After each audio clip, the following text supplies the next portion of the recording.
Chapter 305. Li Hongyuan raised his hand and Li Xian stopped her recitation. Shi Huan net went to L. Come tell me, where did the 50,000 taels come from? Although the scholar tried his best to remain calm, his experience was limited and his temperament was far from it. Even the clan leader Pei would change his face in front of Li Hongyuan, let alone a character like him. His pale face had long betrayed him. After a long time he finally found his voice. This student does not know what your highness is talking about. You do not know? No problem, Li Xian, take him back. He does not need to say anything, just give him the punishment of the discipline commission. If he is still alive, no matter what he has done, we will let bygones be bygones. I will also personally give him 1,000,000 taels. This money he can use it however he wants and no one will question him. Yes. Your highness, please do not worry. No matter what kind of person he is, no one who can withstand the punishment of the discipline commission has appeared yet. This subject is also very much looking forward to it. Li Xian was a man of few words, but now she spouted some nonsense. She looked at the scholar like a knife with extreme cruelty. What kind of place was the discipline commission? Many people probably did not know, especially outside of the capital. Those who knew of its existence and how terrifying it was were even fewer. But, unfortunately, this scholar knew. When he heard Li Hongyuan and Li Xian's words, he trembled and was so scared that he wet himself. Your highness, please spare my life. This student will speak everything. Then, like pouring beans, he spilled out all the people and things he knew. He was already a scholar and did not need to participate in the college examination, but he needed to participate in the provincial examination. This kind of person should not have participated in the college examination's dance cheating case, but he did and played an important role in it. Originally he had no background. His great ability was only because he met Chongzhou Prefecture's arbiter young master by chance. They were birds of a feather. In the original plan, it was not just the college examination, but also the township examination after the college examination. However, after the matter was exposed, the township examination was not carried out. He played the role of an upright person and spoke out for the students in the college examination. As a result, his reputation among the students grew. Hearing this, the people around him were stunned, especially those students who were wholeheartedly protecting him. The usually upright, elegant, modest and friendly person was actually all fake, hypocritical, dirty, despicable and shameless. They didn't dare to believe it, but the truth was right in front of them. It was he himself who said it. It wasn't a confession made out of torture. It was just a few words of intimidation. Just a moment ago he was still proud and unyielding, but in the blink of an eye he became such a coward. They couldn't even deceive themselves and not believe it. They once had high hopes for him, but at this moment they were filled with resentment. Their eyes were burning with anger and they really wanted to pounce on him to drink his blood and eat his flesh. However, because they couldn't move and the people outside were obstructed, they could only watch as the shameless person begged for mercy with tears and snot. Suddenly, a rock was thrown in from the outside and brushed past the side of his head. If he was hit by it, he would definitely bleed on the spot. Perhaps it was that person who took the lead and found a channel for others to vent their anger, throwing in all sorts of things. Stop, don't be rude in front of His Highness. With a shout, the people outside also quieted down. Li Hongyuan didn't look at him again. Put them in jail. Li Xian, everyone he mentioned, including everyone on your list from the lowest students to the Chongzhou Prefecture arbiter, put them all in jail. Send someone to take charge of this matter and investigate it overnight. Tomorrow this prince wants to know the truth of the Chongzhou Prefecture's college examination cheating case. In addition, immediately send someone to the capital of the 4 counties and detain the 4 arbiters at home. They are not allowed to contact any outsiders and wait for this prince to personally interrogate them. It was fine if he didn't move, but once he did, it was like a thunderbolt. Yes. Li Xian responded and sent out 40 people on the spot. Another 100 blackguards stepped out and arrested people in Chongzhou Prefecture. In reality, the people detaining the arbiters of the 4 counties had set off a day ago. The reason why they said it now was to alert the enemy. By the time they heard the news and took action, they were all under surveillance. 500 blackguards were all in Chongzhou Prefecture? Who told you that there were only 500 blackguards as reinforcements? Not only the arbiters, but also the arbiters of the various prefectures and even the arbiters of the counties were all under surveillance. Those sent out now were just for show. The arbiter of Chongzhou Prefecture was among the officials. When he heard the words of the student, he was already trembling like a sieve. At this moment his legs went weak and he fainted. The other officials around him hurriedly avoided him as if he was the plague. Not to mention supporting him at this moment, they were afraid that they would have anything to do with him. Two blackguards stepped forward and unceremoniously lifted him up and dragged him away.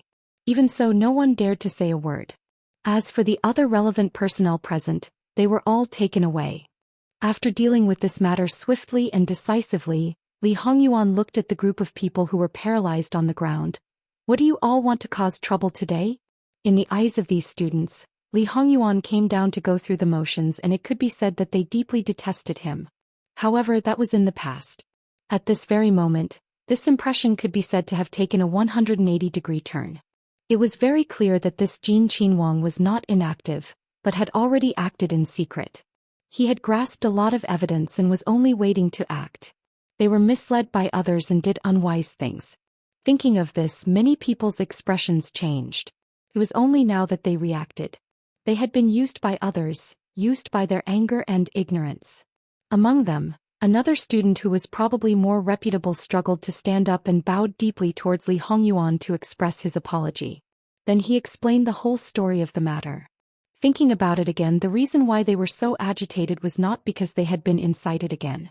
The perpetrator was also these people who were brought out. Thinking about it now, this student's heart is extremely guilty. The first thing to study is to be sensible. This time not only was I not sensible, I also believed in rumors and deeply misunderstood Wang Ye. Asking for Wang Ye's forgiveness. Misunderstood Ben Wang? It's not to the extent. Ben Wang has nothing other than a body of skin. In the entire capital, who doesn't know who doesn't know? The reason why His Majesty appointed Ben Wang as the imperial envoy is because Ben Wang does not touch any aspect and is not stingy with one. What Ben Wang wants to do, no one can control me, and I'm not afraid of offending anyone. Because of this, people are afraid. This matter is very big and involves many people. There is probably no one more suitable than Ben Wang to be the imperial envoy. Those people in the capital have revealed a lot to the officials in Jiangnan. Seems that these people have also revealed a lot to you. Then have they not told you that Ben Wang is a person who will seek revenge for the smallest grievance? If you fall into Ben Wang's hands, even if you don't die, you will lose a layer of skin. If you are injured or die, Ben Wang's reputation will only be blackened by a layer. You will have nothing and the others will be quiet. The people who have a headache over this matter will probably not be left with a headache. Many people's faces changed, but at this time, they did not rashly do anything that angered them. Ben Wang is unreasonable, but there is no other way. Who let Ben Wang marry a reasonable Wang Fei? If Ben Wang were to dispose of you today, Wang Fei would blame Ben Wang later. Every injustice has its perpetrator. Every debt has its debtor.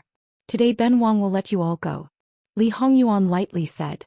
The students who were looking for trouble breathed a sigh of relief.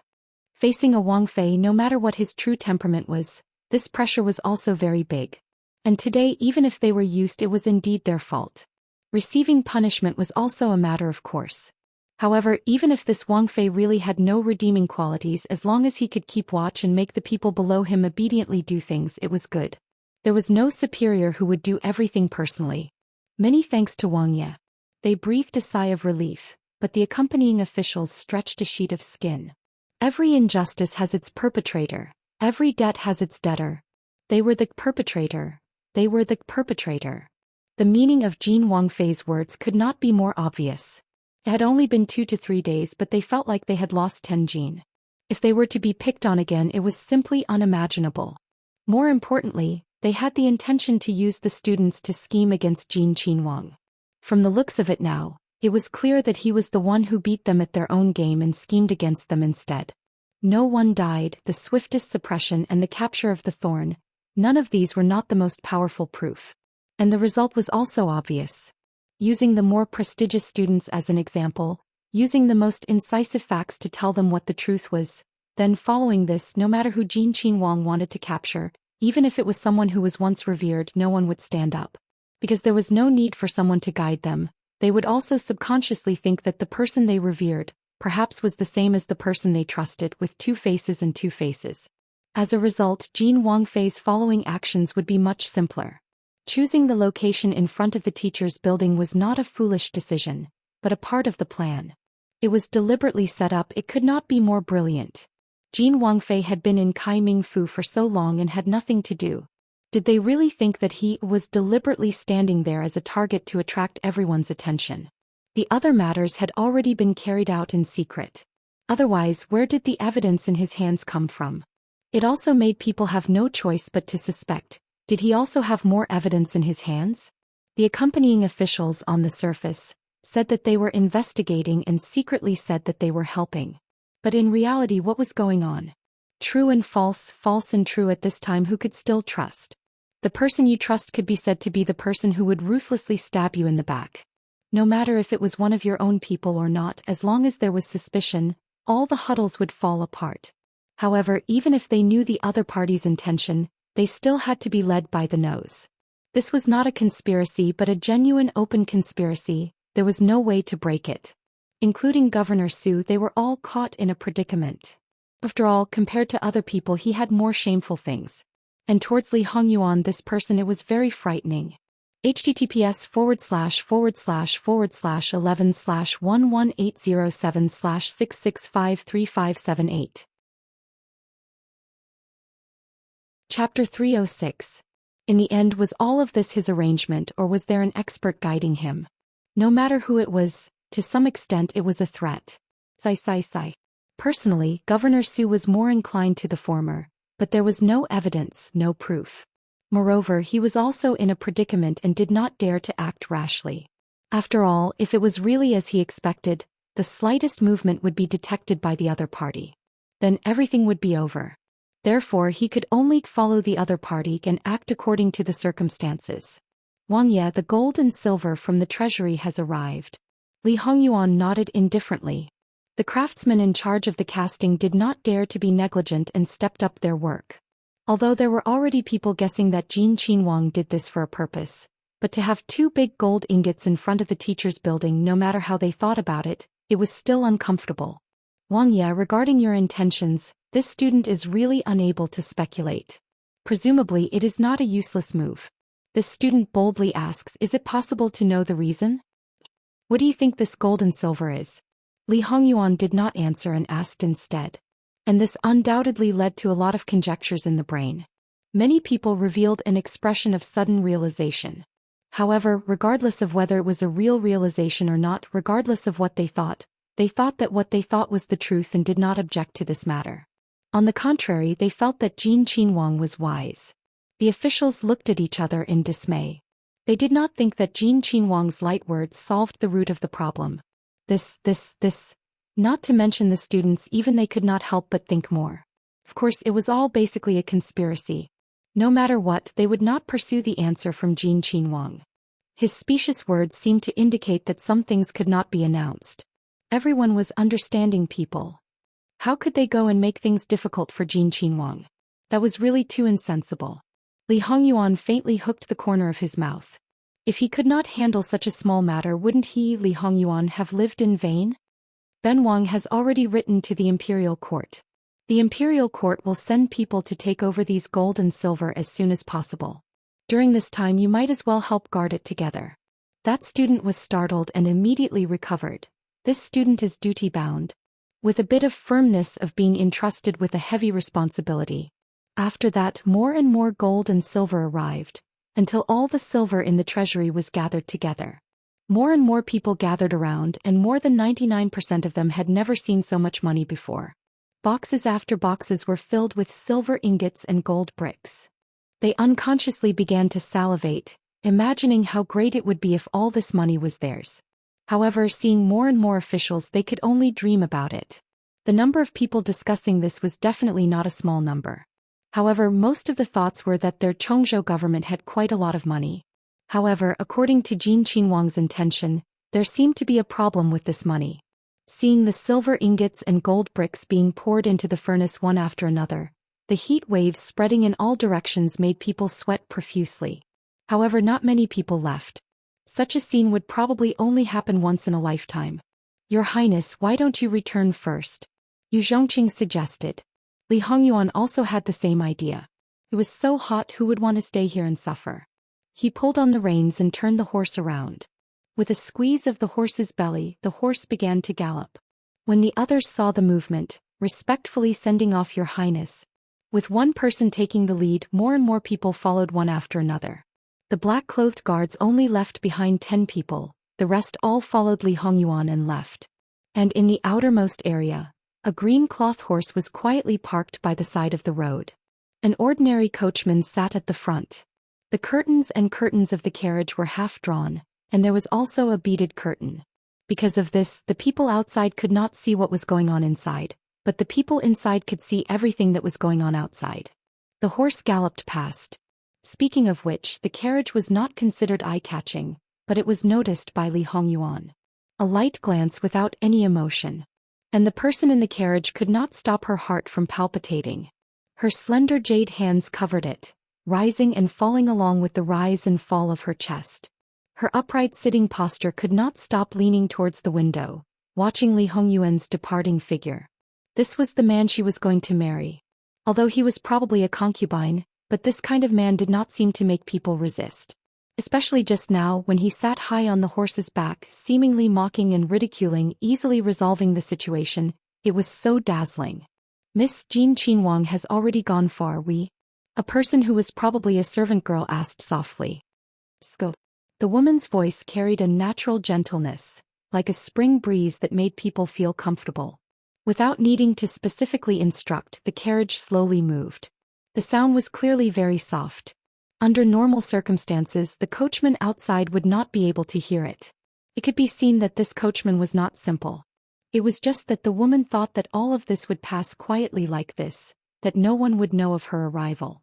But was it really so? The person who had gone far away. Investigate. Li Hongyuan abruptly opened his mouth. Yes. Others might not understand what Li Hongyuan wanted to investigate, but an E answered naturally. He hadn't followed Li Hongyuan for a day or two. Although he still didn't understand his master's thoughts and shouldn't make wild guesses, he still had the necessary eyesight. With one look from Li Hongyuan, an E already understood everything. When Li Hongyuan returned to the side courtyard, he didn't care about the officials who had fallen behind him. He dismounted from his horse, threw away the reins, and directly returned to the inner courtyard. Your Highness has returned. A maidservant hurriedly served tea. Another maidservant went to pour some warm water for him to wash his face and hands. Li Hongyuan casually cleaned himself and threw the towel back onto the tray. Then he went to change his clothes and came out. Where's Wan Wan? Replying to Your Highness, the Princess Consort is entertaining a guest. The Futai madam just left and another person came. Oh. Li Hongyuan smiled mysteriously. What did you bring to the door? The old madam of the mansion brought a pot of golden peony. I don't know the details of the people who came later, but it is said that there is a money tree. Golden peony? Money tree? Li Hongyuan murmured. What's really to his liking? Li Hongyuan didn't go to find Jingwan. He sat down and slowly drank tea. Before he finished his cup of tea, Jingwan came back. Behind her there were people carrying things. Yuan is back. Has everything been settled? Jingwan sat down beside him. Li Hongyuan handed over the teacup in his hand. It's just a small matter. Naturally, it didn't take much effort. It's just that this prince went out for a trip and Wan Wan's harvest is quite rich. Looking at the 2 trees in front of him, he said, Golden peony money tree, it really lives up to its name. That's right. Jingwan chuckled. The golden peony was a golden tree. From the pot to the soil, from the trunk, branches, flowers and leaves, everything was of the same color. At least because of the excellent craftsmanship, it looked very lifelike. People who didn't know that there really was such a special mutated peony in the world. The money tree was much taller than the golden peony. The trunk, branches and leaves were all made of jade. This jade was naturally not of the same color, but not only the veins of the leaves, but also the texture of the bark. In addition to being slightly cool to the touch was very lifelike. Although it was clear that it was not carved out of a whole piece of jade, there was almost no interface in the appearance. Besides, the money on it, Jingwan couldn't see what material it was made of, but it was also very delicate. What's in the box? Li Hongyuan asked. Chapter 307. Bodhi Beats. There are quite a lot of varieties. Li Hongyuan stretched out his hand and used his finger to pick up a string. 108 small Vajra stones. He casually tossed it aside and picked up another string. 8 sun stones. He picked them up one by one to take a closer look. 21 moon stones. 14 golden toad stones. 10 five eyes and 6 eyes. 12 mantu stones. 27 lotus seat stones. 27 white jade stones. 54 unicorn eyes. 54 plant seeds. 108 phoenix eyes, and finally this. He picked up a long string. 1080 stars and moons. Li Hongyuan did not throw the last string out directly. Instead he played with them one by one in his hand. The quality of each type is very good. The selection of the Bodhi beads was meticulously done. The craftsmanship is also perfect. The texture is excellent and the maintenance is appropriate. Can be seen that a lot of effort was put into it. Which family sent this? In the whole of Jiangnan, even the officials with the world's background would not be able to take out 1 or 2 strings at a time. After all, this is not something that can be bought with money. Relatively speaking, if you get such a thing, unless you are the mainstay of the family, it is more likely that you will bring it back to show filial piety to the elders in the clan. Jingwan nodded. Because of her grandmother in her previous life, she had some understanding of the Bodhi beads.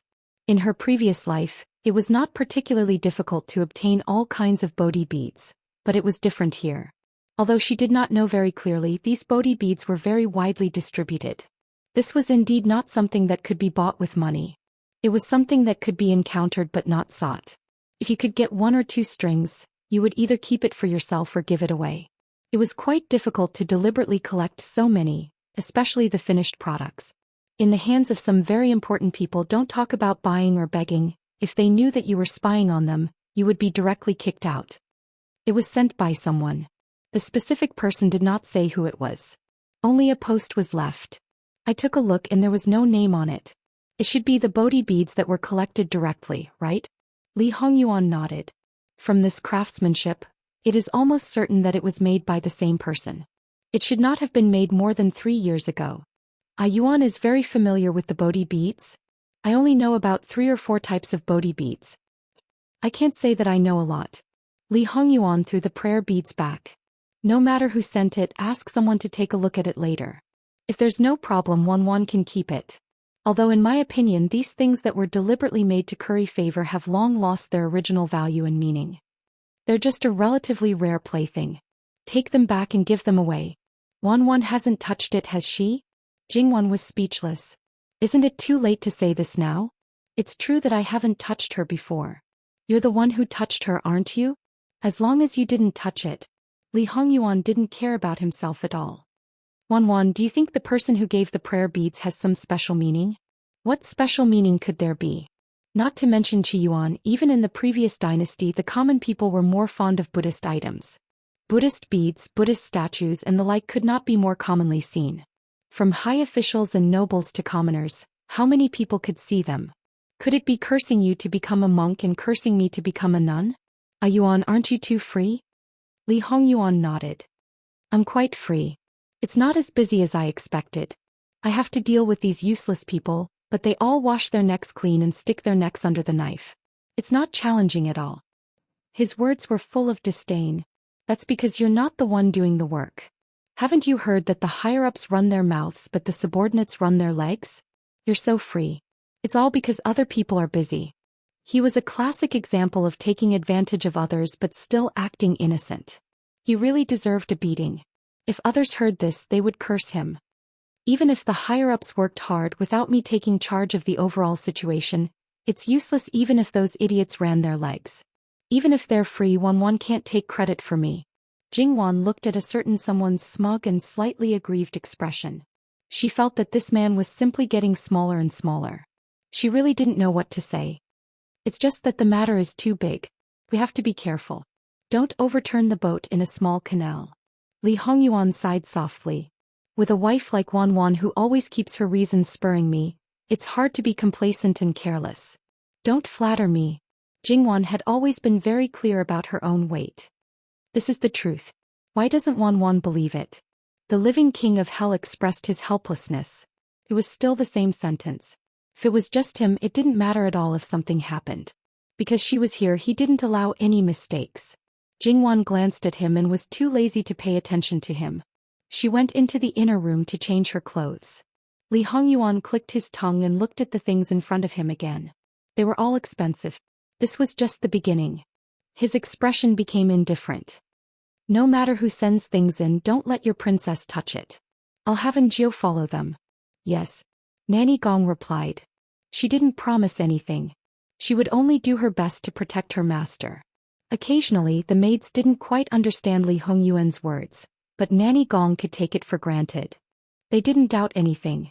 They just felt that Nanny Gong was very powerful. However, because the powerful impression of Nanny Gong had long been deeply ingrained and they were used to it, they never mentioned it in front of Jingwan.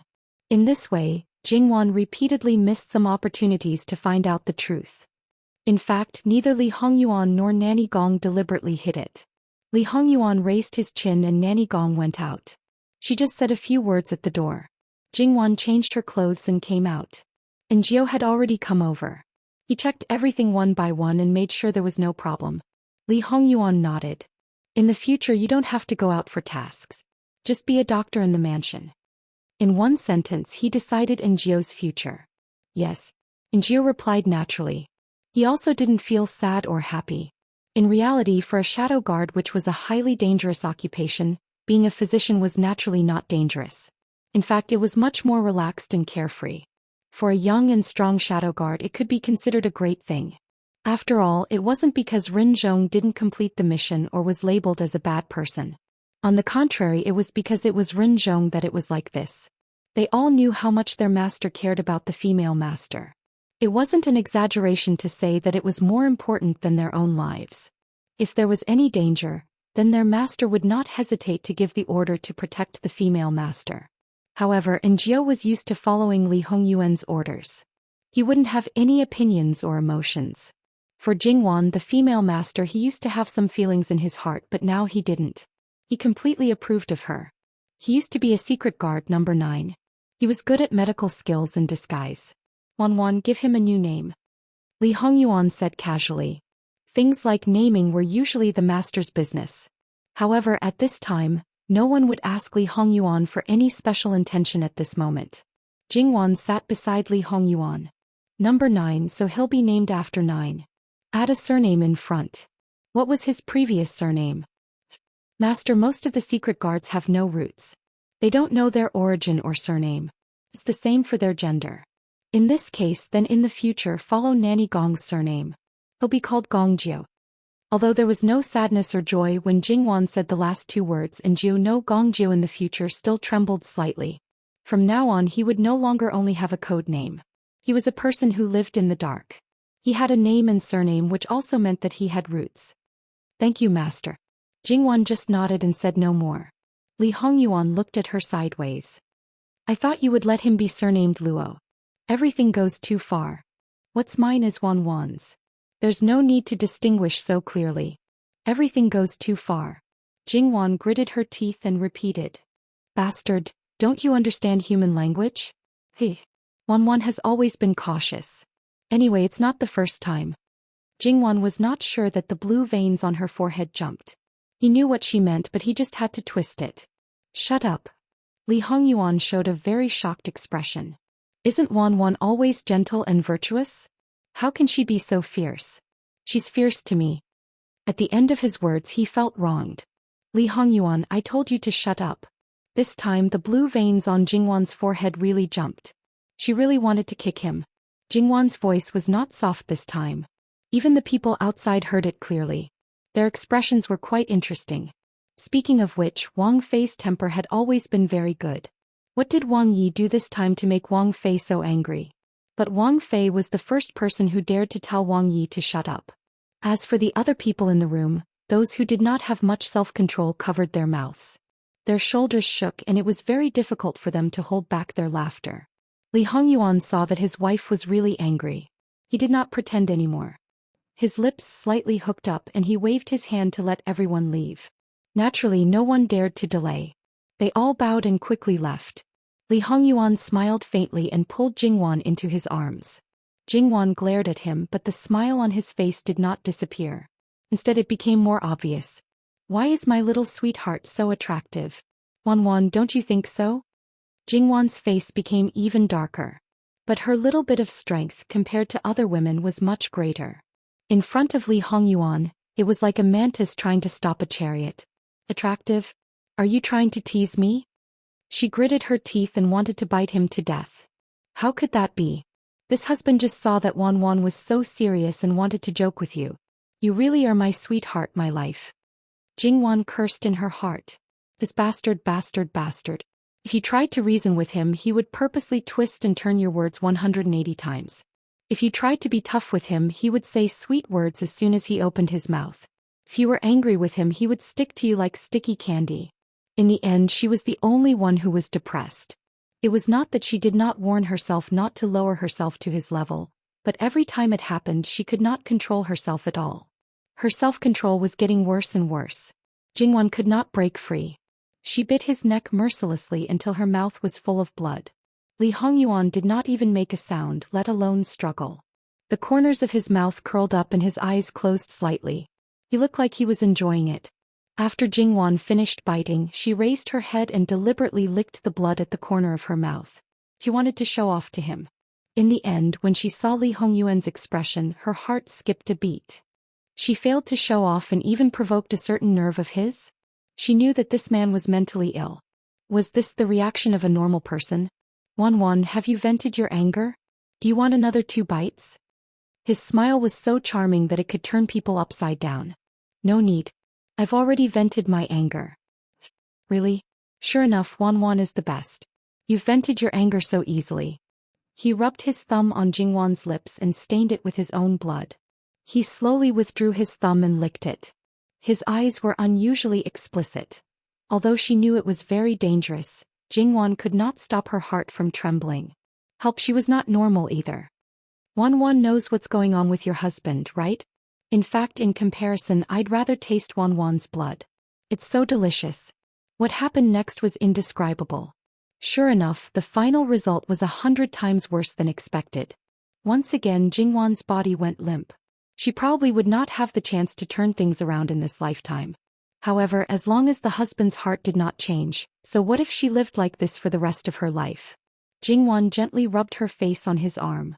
Her face became more and more beautiful with a smile, a happy smile. https://11/11807/6653582. Chapter 308. Li Hongyuan leaned crookedly on the big pillow with one hand supporting his cheek. His hair was neatly tied up, but the collar of his clothes was a little messy. His whole person was very lazy, as if he was not in the situation. And he didn't get a response for a long time, and he didn't repeat it. He just waited quietly. After about the time to drink a cup of tea, he moved and reluctantly sat up straight. Eunuch Mu quickly and calmly served a cup of tea. Li Hongyuan lowered his head and took a sip of the nourishing tea prepared by his wife. To be honest, Li Hongyuan didn't like this tea very much. Although it didn't taste bad, after marrying his wife he naturally followed her. For example, he didn't like most of the materials, but his wife said it was good for the body and gave it to him. He could eat it without changing his expression. Say it. Li Hongyuan put down the cup, moved his neck slightly and slowly closed his eyes. And concisely narrated. Those Bodhi beads were also sent by them. Li Hongyuan opened his eyes and didn't say a word. Obviously, this matter didn't cause any emotional fluctuations in him. Pass down the words. In half a month, Shannon County will enter the provincial examination. This prince will personally oversee it. Muin, write the memorial and respectfully ask Imperial Father to personally write the questions. He probably didn't expect Li Hongyuan's thoughts to jump so quickly. These were clearly 2 unrelated matters. However, no matter what decision Li Hongyuan made, they only needed to execute it. Currently, none of the people around Li Hongyuan could participate in the matter as an aide. However, he could handle these matters by himself. Such a big matter was naturally spread out immediately. In a very short period of time, almost everyone in the prefectural city quickly spread to the surrounding counties. At the same time, people were sent to inform other prefectures, especially Shannon County's Jianchuanzhou Prefecture city. As the location of the provincial examination in Shannon County, and it was a special period they had to make preparations. After the officials in the outer courtyard of the courtyard learned of this, they looked at each other and then unanimously maintained silence. It was true that when he did not move it was fine, but when he moved it was like a thunderbolt. Moreover, at this time the students were already waiting impatiently. They did not know when the end would come and even felt that the road ahead was bleak. His sudden action was undoubtedly a great reassurance. Furthermore, with the head of education being detained, there was no need to worry about the same thing happening in the provincial examination. Furthermore, he had expressed that he would personally oversee the examination, respectfully inviting the emperor to personally draft the questions, making everyone feel at ease. There were 4 counties and 28 prefectures in Jiangnan. With Shannan County taking the lead, how could the other 3 counties sit still? No matter what the original attitude towards Jin Qinhuang was at this time, no one would make things difficult for him. They might even flatter him and hope that the matters in their own territory could be resolved as soon as possible. After all, the source of students was also a part of the political achievements. If it was not resolved, then in this area, the evaluation would be the worst and it would not only affect the future of the students. After all, in this time's provincial examination, not every prefecture had problems. There were too many people who were worried and impatient. The students of Chongzhou Prefecture who were the first to receive the news, regardless of whether they were preparing to participate in this year's provincial examination or not, were all very excited. Previously they had indeed wronged Jin Qinhuang. How was this not doing anything? He clearly had a card up his sleeve and was only waiting for the right opportunity. There were many who excitedly began to pack their things, preparing to immediately head to Chuanzhou Prefecture City. Half a month was not a lot of time. Here, because there was a canal that directly connected the 2 prefectures, it was fast and convenient to travel. It should be known that for people in relatively remote areas, if their family was poor and could not wait in the prefecture city and had no choice but to return home, if they received the news and rushed over at this time, if something happened, they might not be able to return in half a month. But would there be people who would complain that this time was too rushed? No. As the saying goes, a long night is fraught with dreams. After the excitement died down, they could not help but worry about the people who had participated in the provincial examination. Obviously, that examination, no matter what the result was, would definitely be invalid. And those who were originally full of confidence to participate in the provincial examination could only have their thoughts fall through. This was not a big deal. At worst, they could come back next year and take the provincial examination again. They could even catch up with the previous year's metropolitan examination, a beautiful fantasy. It should be known that until now, there was still a portion of people who had conclusive evidence that participated in the fraud and were imprisoned in the prison. If they really had ulterior motives, then that was fine. But clearly, there were many among them who were momentarily blinded by greed for various reasons. What was more innocent was that they were framed. If they were deprived of the qualification to participate in the imperial examination, perhaps the one who was ruined would not be him alone. Even a portion of people who were going to participate in the provincial examination stayed behind at this time, wanting to see the final result. In fact, Jin Qinhuang really did not let them down. On the second day the results were completely out. The high efficiency was really rare. The people who were originally imprisoned, those who should be released were released, those who should be detained were detained, and those who should be punished were punished. And the main personnel involved were all detained. The specific results would have to wait for further trials. One thing that could be confirmed was that the officials involved had already been removed from their official hats. All the details were posted on the notice board. There was not the slightest bit of concealment. Everyone knew about it. Regarding this point, it was the result after Li Hongyuan asked Jingwan. This kind of completely open mode had its own benefits. Jingwan did not hesitate to present Buddha with borrowed flowers. And Li Hongyuan did not hesitate at all and completely accepted it. This kind of ability to nod his head as long as it was something beneficial, Jingwan actually sincerely admired him. This kind of person, even if it was in private matters, he could be rational when it came to matters that benefited the country and the people. He could stand high and see far. Even if he was not a wise ruler of a generation, he would not be too bad. Li Hongyuan also did not know Jingwan's thoughts. If he knew, he would probably laugh. People like him would not care about what other people thought, nor would he explain anything to the world. He only had one purpose, and that was to let people know who came up with this idea. Even if it could not be widely publicized now, as long as a few people knew about it when it was promoted in the future, it could always let her stand in front of the stage. The hearts of the people, prestige. Li Hongyuan would not do things like winning the hearts of the people. He only did what he should do, but he would not hesitate to raise Jingwan's status.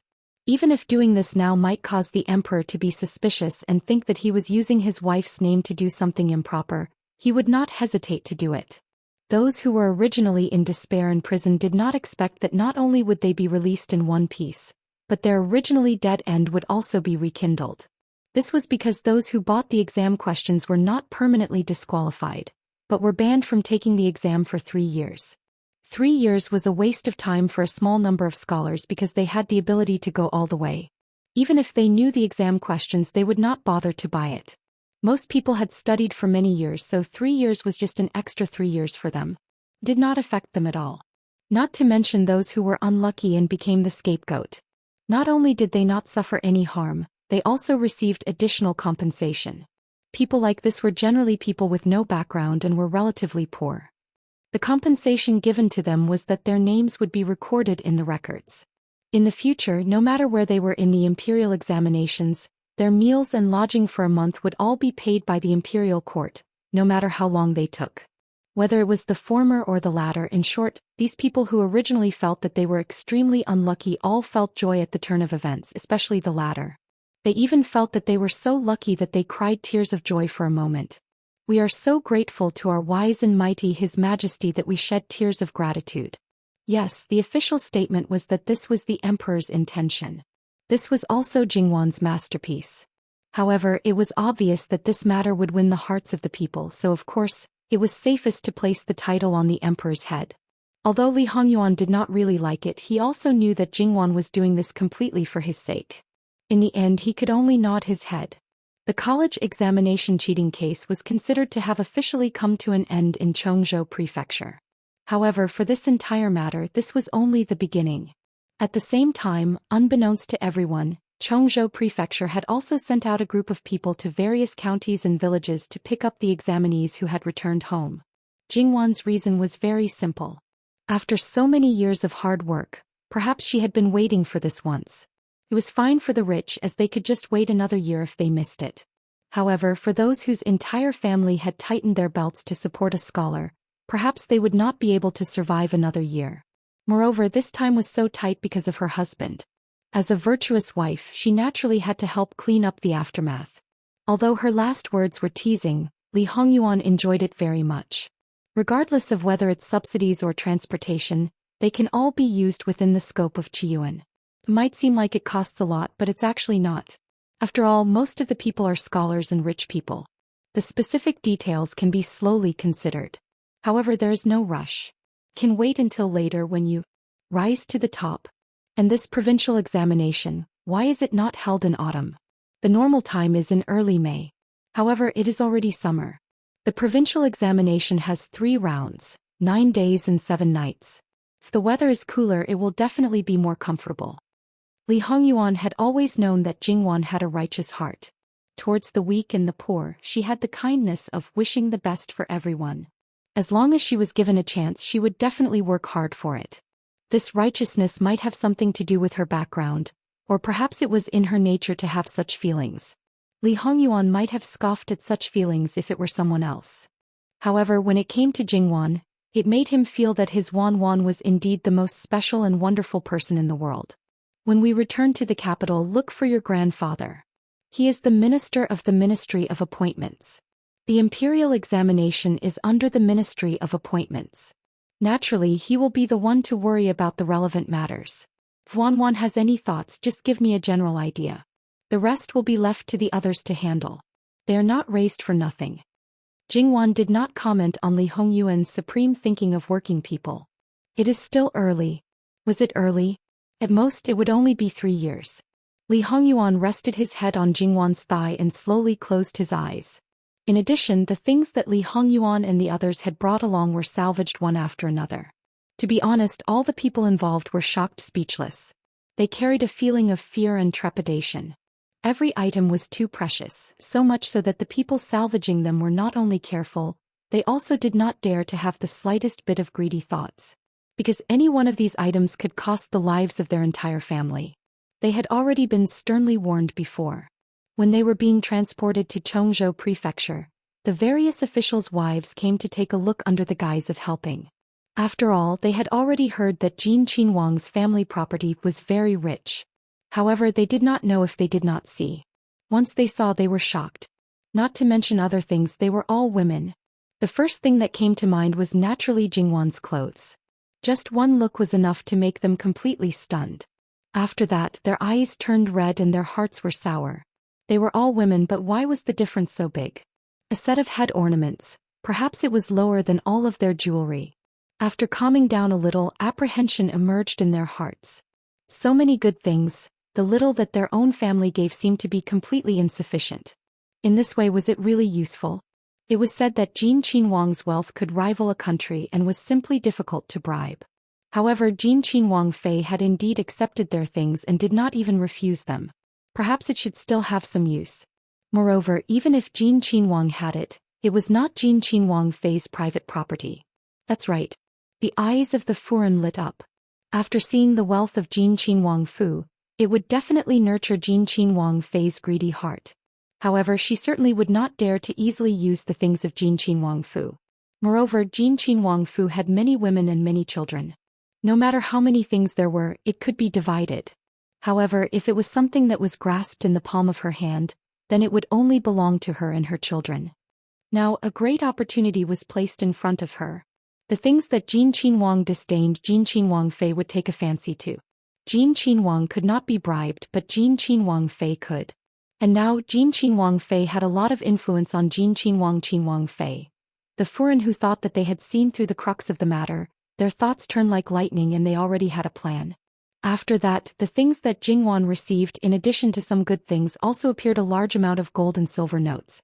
Jingwan's smiling expression on her face disappeared, but her heart became colder and colder.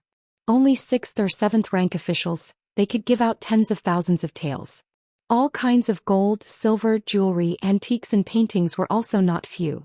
Jingwan threw all these things to Li Hongyuan, packed them all up and sent them back to the capital to Fuhuang. Looking at the current situation, the entire Jiangnan officialdom will only be more serious than expected. Moreover, it is estimated that there will not be anything clean. After all, once you enter this big dye vat, even if you want to be clean, others will have to dye you black. Those who are too clean will not be able to survive. In this way, if the investigation really turns the sky upside down, I'm afraid that there will be a complete change of blood. That way the movement will be too big. Perhaps the entire Qiyuan will be affected. Why don't we directly release some specious news and let them spend money to avoid disaster and deal with the most serious group of people? The rest can be slowly replaced, cleaned up, transferred far away, demoted, dismissed, or imprisoned. There will always be a way, just don't do it all at once. Wan, are you sure you want to do this? Can't you? It's not that you can't. In fact, this is similar to my original plan. However, I plan to clean up a larger area and my methods will be more ruthless. Naturally, you will have to spit out what you have eaten. Moreover, it's impossible to just spit it out and be done with it. Being an ox or a horse for the rest of your life is the lightest punishment. Your methods are gentler and your influence will indeed be reduced to the lowest. However, in this way, Wan, your reputation, the most greedy person in Qiyuan? Perhaps there will be no one like you before and after. Li Hongyuan teased. Fu Huang will prefer this kind of situation. That's right. He doesn't like big movements and he doesn't like such a big stain on his prosperous era. Let's go back and ask for benefits from him. Jingwan smiled and nodded. Thus, she rolled up her sleeves and prepared to work hard to become the most greedy person in history. The account books that Li Hongyuan asked people to move to the side courtyard were almost cleaned up, and the loopholes in the accounts were basically found. As for the deeper things, for example things that only cost 50 taels but cost 500 taels, Li Hongyuan pretended not to know and did not continue to dig. As for these officials, one after another they were released. Naturally, the more they bled, the faster they would be sent back. Those who figured this out naturally couldn't care less about the pain and sent them back.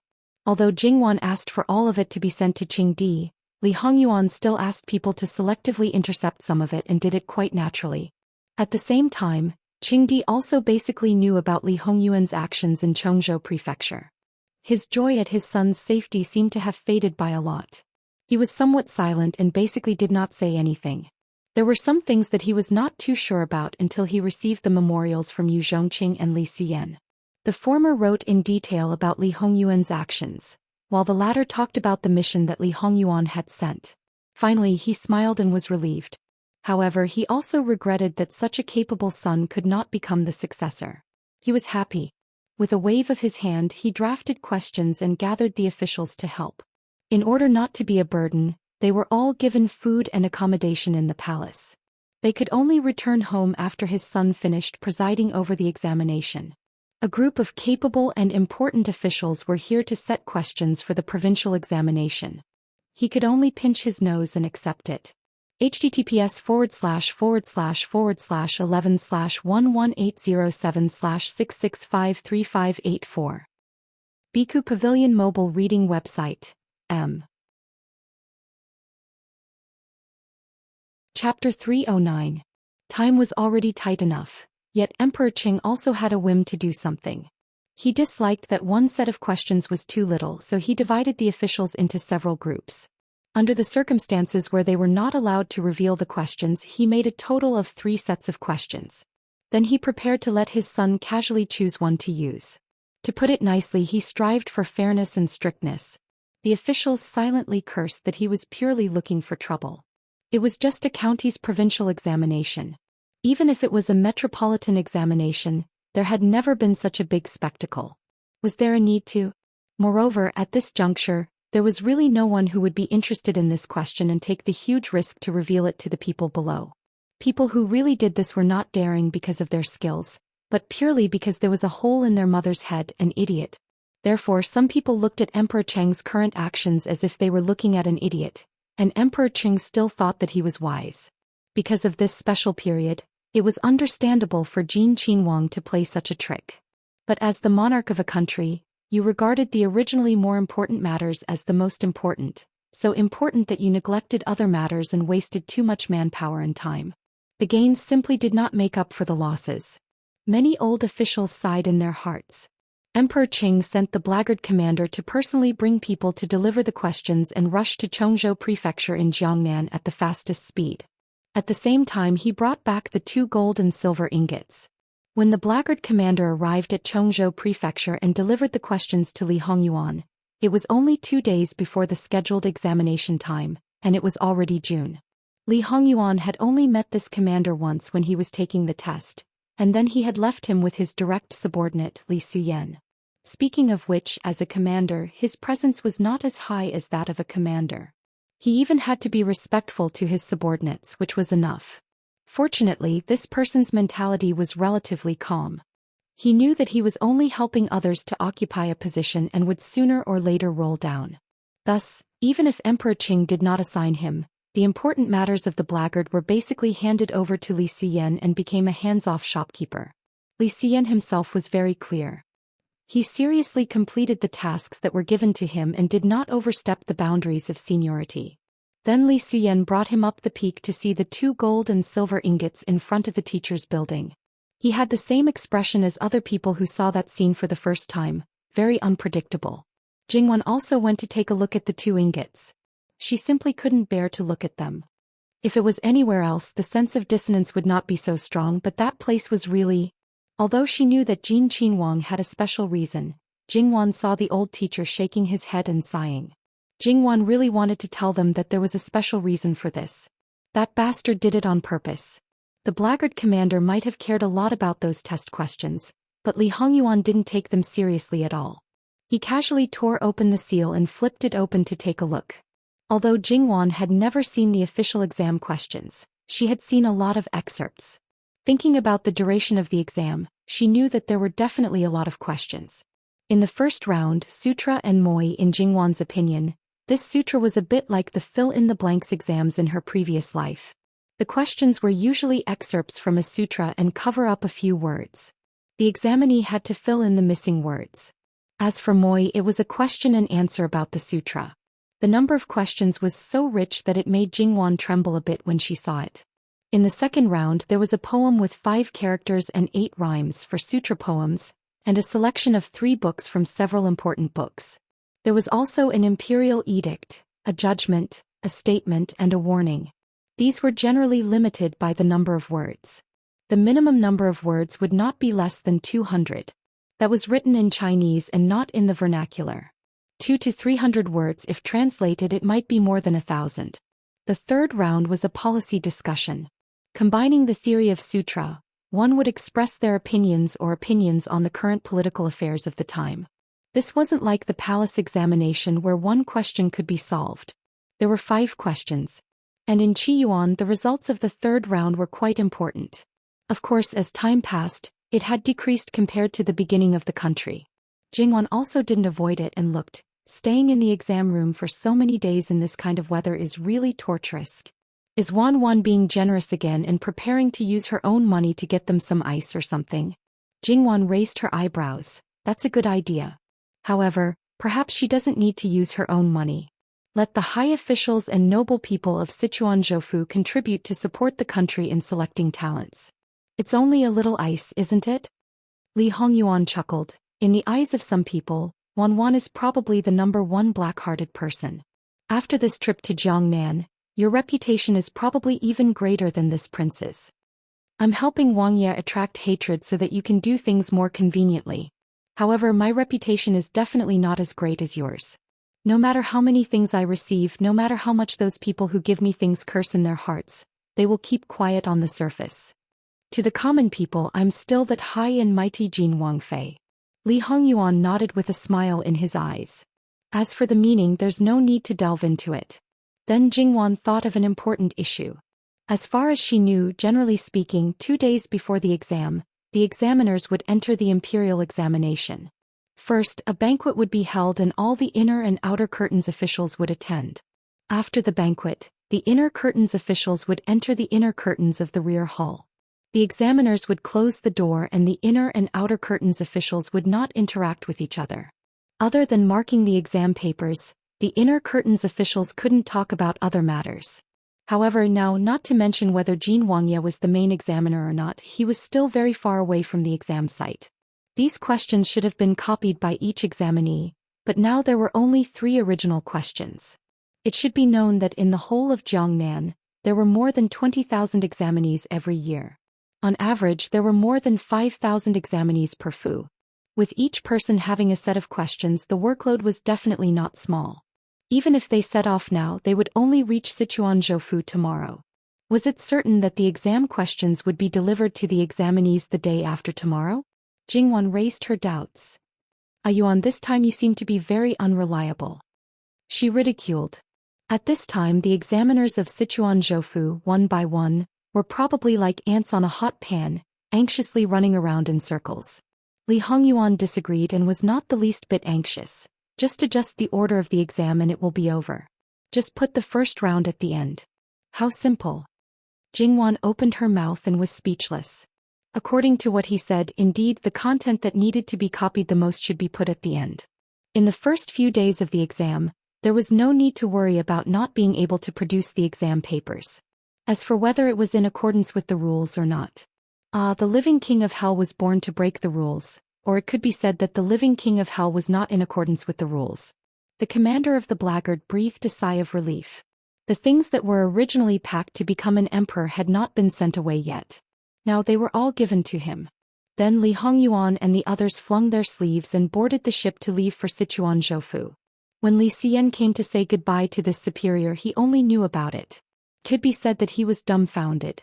He also did not know the specific time of the exam, otherwise he probably would not be so relaxed. Now that he knew, his forehead was full of cold sweat. He inwardly blamed himself. Did he delay the time? Leaving Chongzhou Zhoufu this time was not like leaving Kai Mingfu with anger. Therefore, the people who should be taken away were all taken away. In the end, the people who stayed in the other courtyard were only missing the 2 who were strangled to death by Li Hongyuan. The rest were the same as when Jingwan and the others moved in. The Furans whose family property had shrunk by more than half did not have the mood to care about these things. Now their impression of Jingwan was that on the surface she looked gentle and kind, but in reality she had a Buddha's mouth and a snake's heart. She was ruthless and black-hearted, greedy by nature, a bottomless pit of dissatisfaction. Not only that, she was also jealous and did not allow any other woman to get close to Jin Qinhuang. How could such a person marry into the imperial family? Sure enough, her disguise was too good and she deceived too many people. In addition, the fact that Jin Qinhuang was henpecked was very surprising. Otherwise, why would he guard such a woman and ignore other beauties? Before Jin Qinhuang got married, wasn't he famous for being dissolute and fond of beauties? This kind of change, could it be because he suddenly cultivated his heart and character? It was absolutely impossible. As the saying goes, mountains and rivers are easy to change, but one's nature is hard to change. Therefore, it could only be that Jin Qinhuang Fei was too fierce that even Jin Qinhuang, who was known as the living king of hell, could be tidied up by her. The matter of money could not be discussed, but this aspect could be discussed. Wasn't it completely consistent with some of the rumors in Kai Mingfu? Just as they were about to set sail on the canal, someone came to report that there were 2 young masters and young ladies from the aristocratic Min clan who were out on a visit and were about to return home. They learned that Jin Qinhuang was heading to Chuanzhou and wondered if they could travel together to protect themselves. Li Hongyuan waved his hand indifferently, which could be considered as agreeing. After all, the Min clan could be considered to have paid a lot of Qiyuan. Jingwan saw a flash of ridicule in Li Hongyuan's eyes. What? https://11/11807/6653585. Chapter 310. As an aristocratic family, unless it was on the decline or there was a special situation like the Pei clan, there would be more than 1 or 2 people who worked for the imperial court. The so-called aristocratic family paid attention to the status of the aristocratic family. Without power to rely on, it could not be called an aristocratic family. It would also be suppressed and quickly declined. The Pei clan had been like this for nearly 100 years, which was extremely rare. However, although it looked as glorious as before, it had actually reached a point where it was in imminent danger. If the Pei family could not find a feasible solution, it would collapse in less than 10 years. The speed of collapse would be far faster than the process of a normal family's decline. Although Li Hongyuan had trimmed the Pei family very thoroughly in his previous life, it did not mean that he did not prevent the Pei family from being uprooted. At that time, Li Hongyuan's birth mother's identity was exposed. Even if he did not like the Pei family, it was still his maternal family. If others casually added insult to injury, who knew if it would make him unhappy? Some things could be done casually, but others could not touch it. Especially when facing a temperamental person like Li Hongyuan, they had to be careful. Therefore, no matter what the Pei family did, others watched coldly from the sidelines. Not to mention the aristocratic families, it was very common for the family members of officials with a certain status to want to hitch a ride in such a situation. Under normal circumstances, it was not because they were worried about the safety of the road. Although it was safer and more convenient, it was more to show a kind of attitude. It was a kind of respect for the imperial family and recognition of its power. Therefore, Jingwan was not surprised that someone wanted to travel with them. Her husband showed such an attitude, there was definitely a problem. Jingwan sat leisurely and raised her chin slightly. She looked at Li Hongyuan with a smile. Her face was almost saying, "I'm waiting. Hurry up and say it clearly." Some people think too highly of themselves and think too highly of themselves. They always think that everything will go according to their predetermined direction. Although she did not know what happened, Jingwan almost instantly understood who he was talking about. Since the two were linked together, it was obvious. The Pei family? Li Hongyuan smiled but did not say anything. The answer was obvious. It can't be the patriarch of the Pei clan. Could it be an important member of the Pei clan? The Pei family attempted to use me to revive the clan. When they found out that it was not so easy to achieve and that there was no other way, they naturally wanted to use other methods to influence or even influence your husband. Tell me, for a man like you, when threats and promises do not work, what methods do you use? Jingwan naturally thought of a certain possibility at the first moment. Her face instantly turned a little dark and she put on a fake smile as she opened her mouth. Jin Qinhuang, this peach blossom really opens wherever you go. Li Hongyuan's eyes were tinged with a hint of a smile. So, Wan, you have to work a little harder. You're a good peach blossom, but you have to destroy the rotten ones. Seeing Li Hongyuan like this, Jingwan's unhappiness instantly dissipated. No matter how many potential rivals there were, as long as this man did not have any thoughts, there would not be any threat. In that case she would be looking for trouble if she made a fuss here. As a qualified husband you have to take care of your own love rivals. You also have to take care of your wife's love rivals, understand? Although Jingwan's words were unfamiliar, Li Hongyuan understood her meaning. His love rivals. Wan, are you sure you want this husband to take care of everything? This husband does not mind working hard. On the contrary, as long as you nod your head, this husband will be very willing to ensure that it will be handled cleanly. That trace of hostility and bloodthirstiness was not concealed. Jingwan's heart trembled. How could she forget this bastard's attributes? As he said, if she nodded her head he would definitely handle it very, very cleanly. So clean that not even a speck of dust would be left. Not to mention Sun Yilin and the others, those women who simply adored him would also not be guilty of death. As husband and wife, naturally I can't just let my husband take care of everything. Yuan has a myriad of affairs to attend to every day. You don't have to worry about this small matter, I will take care of it fully. This is very good. This husband is very much looking forward to Wan's performance. Jingwan's little person in her heart could not stop tears from streaming down her cheeks. Grasping her own weakness, this man could eat her to death. Who could tell her where this man's weakness was so that she could also grasp it? If this question was asked to someone else, then the answer would probably be for Jingwan to dig a hole and bury herself. Since it is a beauty prepared by the Pei clan's clan head, presumably she must be an outstanding beauty.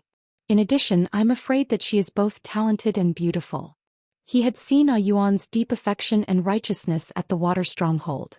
If she is not stronger than me in every aspect, how can she push me, this Zhengfei, to one side and occupy the most important position by your side and even in your heart, smoothly blowing pillow talk? Wan is in the right place at the right time. You should take the opportunity to blow pillow talk. As long as it is what you want, I will absolutely not say anything. Jin Qinwang has the potential to be a fatuous ruler. Jingwan raised her eyebrows. At the same time, Ben Wang also has the potential to be a tyrant. Li Hongyuan answered with a smile that was not a smile. Jingwan's eyebrows jumped. It seemed to be a joke, but Jingwan felt that his words could not be any more true. This kind of temperament that was revealed from time to time was really frightening. There were many rumors about Jin Qinwang. Although Jingwan did not go to confirm anything, but now she could be sure that some of them were absolutely true, and they were even worse than the rumors. It seemed that in the future she would have to tighten up a bit. If she could do less harm, then she would try to do less. In fact, Jingwan was very puzzled. How did his temperament form in the end? Arrogant, despotic, and condescending, this kind of situation could be explained. After all, his background was strong and he was favored. But what was this cruelty and darkness? Generally speaking, shouldn't this kind of situation be formed when he received bad treatment? Qing Di and Gui Feisu could be considered to have nothing to say about him except, wait, Gui Feisu did two things that erased everything good about him. According to him, the first time was when he was 10 years old and the second time was when he was 13. He had dodged both times. At that time his temperament was far from mature, but he was smart enough to know the truth. As he became evil, seemed to make sense. What is Wan thinking about? I want to see what kind of beauty clan head Pei has prepared. Since you want to know, then call her over to take a look. Just treat it as looking at a child. If you don't like looking at her, just throw her into the river and be done with it. Jingwan's eyebrows jumped. Can you not take people's lives at the slightest provocation? It's fine to take a look, but there's no need for anything else. Wang Yi, do you want to take a look as well? However, since Wang Yi knows what kind of person the other party is, you must have already seen her. I haven't seen her, but I can roughly guess. Otherwise, I can look in the mirror, perhaps I can imagine a bit. But is the other party qualified to make Ben Wang waste his energy? Maybe she's somewhat similar to you? What the hell is this? Wait, it's not impossible for two unrelated people in the world to be similar. However, in a situation where they haven't seen each other and said similar words, there can only be one possibility. Blood relations. What cousins weren't she and Qin Jingmin the same? Although compared to the biological cousins, they were still a bit far apart. Thinking about it, Yuan's birth mother was known as the #1 beauty in Jiangnan. Yuan also resembles his mother even more.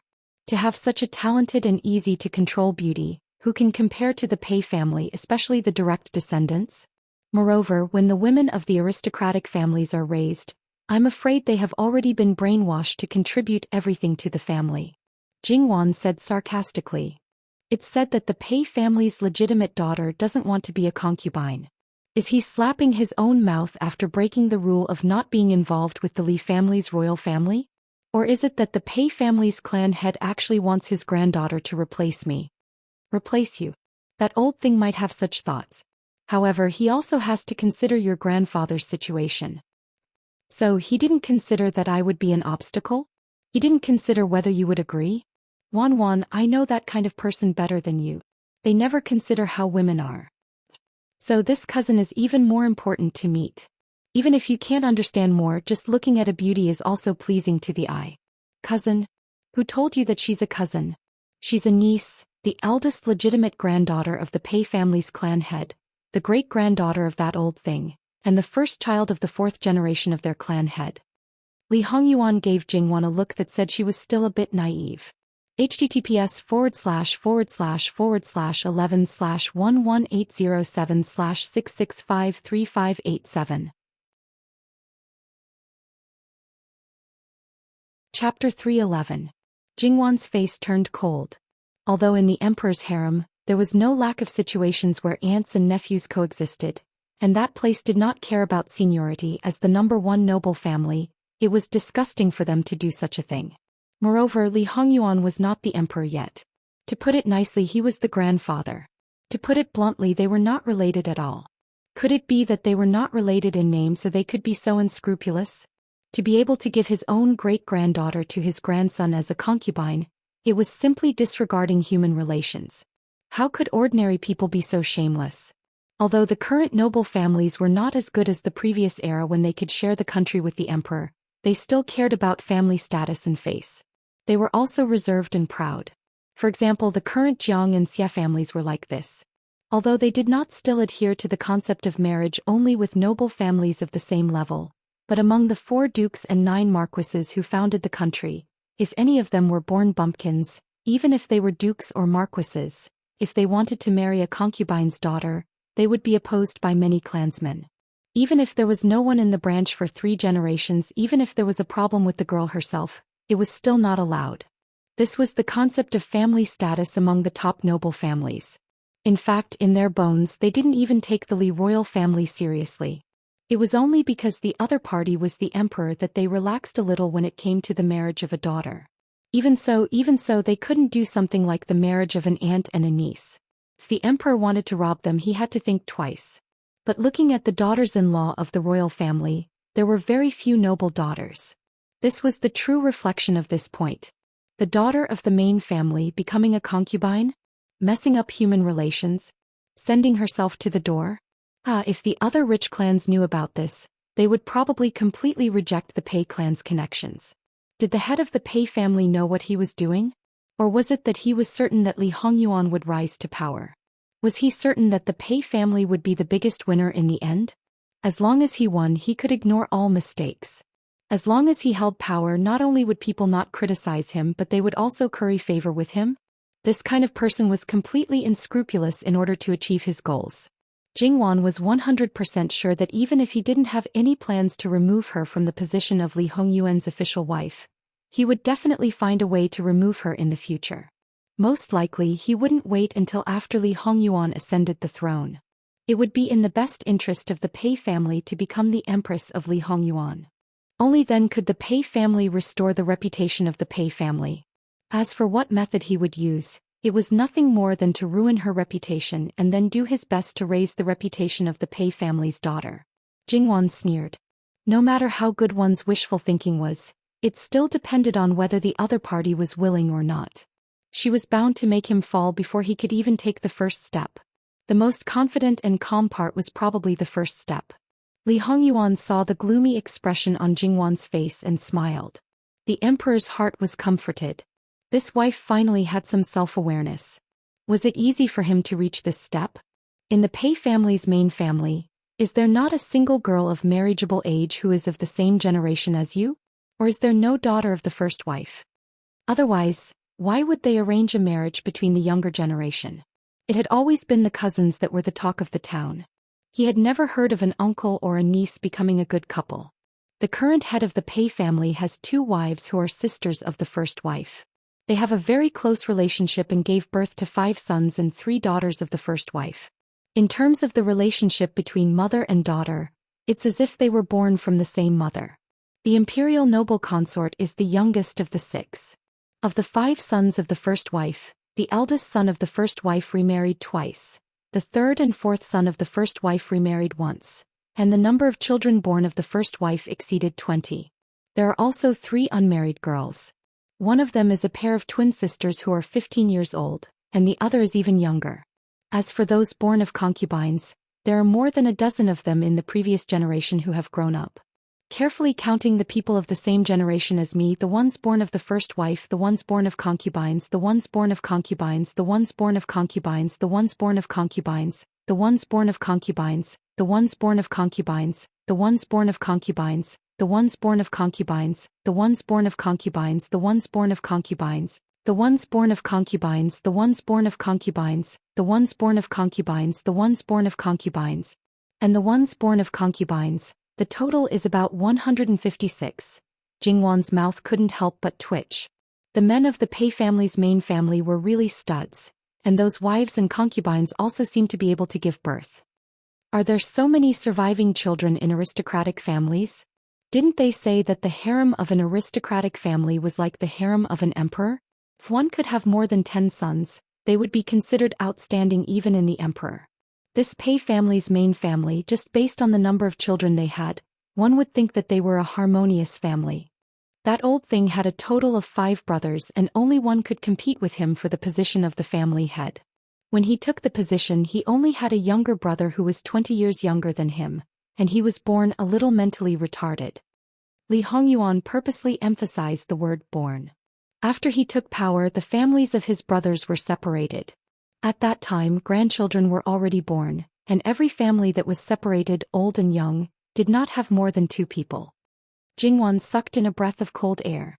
Comparing the two, the difference was too big. Wasn't he afraid of being criticized? How could that be? Li Hongyuan chuckled, laughing at Jingwan for thinking too simply. Everyone said that he was good at managing his family and he took good care of his brothers and their families. When his father was alive, he often told others that this child was very kind. Such a big family, lively and harmonious, and there had never been any bad news from his harem. How could outsiders criticize him? They would only envy him and praise him. Wanwan, he valued his children very much. She didn't participate much in the internal strife, but she knew quite a lot. Valuing his children meant that the internal strife could not hurt his children. Only those with his blood were his family, and other women, regardless of whether they were his wives or concubines, were just tools for reproduction. Between his family and his tools, it was obvious who he would choose. If he really used blood to set the rules from the beginning, then it was not strange that the Pei family's main family was so flourishing. However, were the so-called family members really family members? Now it seemed that they were just pawns, and the degree of importance they were attached to was related to their role. Since he did it so carefully, he must cherish his reputation. When he gave you someone, it sounded better to give a granddaughter than a great-granddaughter. The reason why that old thing chose a great-granddaughter and not a granddaughter is probably the so-called sincerity. No matter which generation, the eldest son, regardless of whether it is a son or a daughter, will be greatly valued, especially in aristocratic families. Although there are granddaughters who are of marriageable age, although they are both daughters of the first wife, they are the second generation. Whether it is in terms of birth or beauty, they are a far cry from this one. Moreover, the world doesn't know about my relationship with the Pei family. By the time they know, the dust may have already settled. That's probably what that old thing thinks. Jingwan sneered. If the quality is not enough, then the quantity is enough. The twin sister's cousins are probably not worse than the first cousin's niece.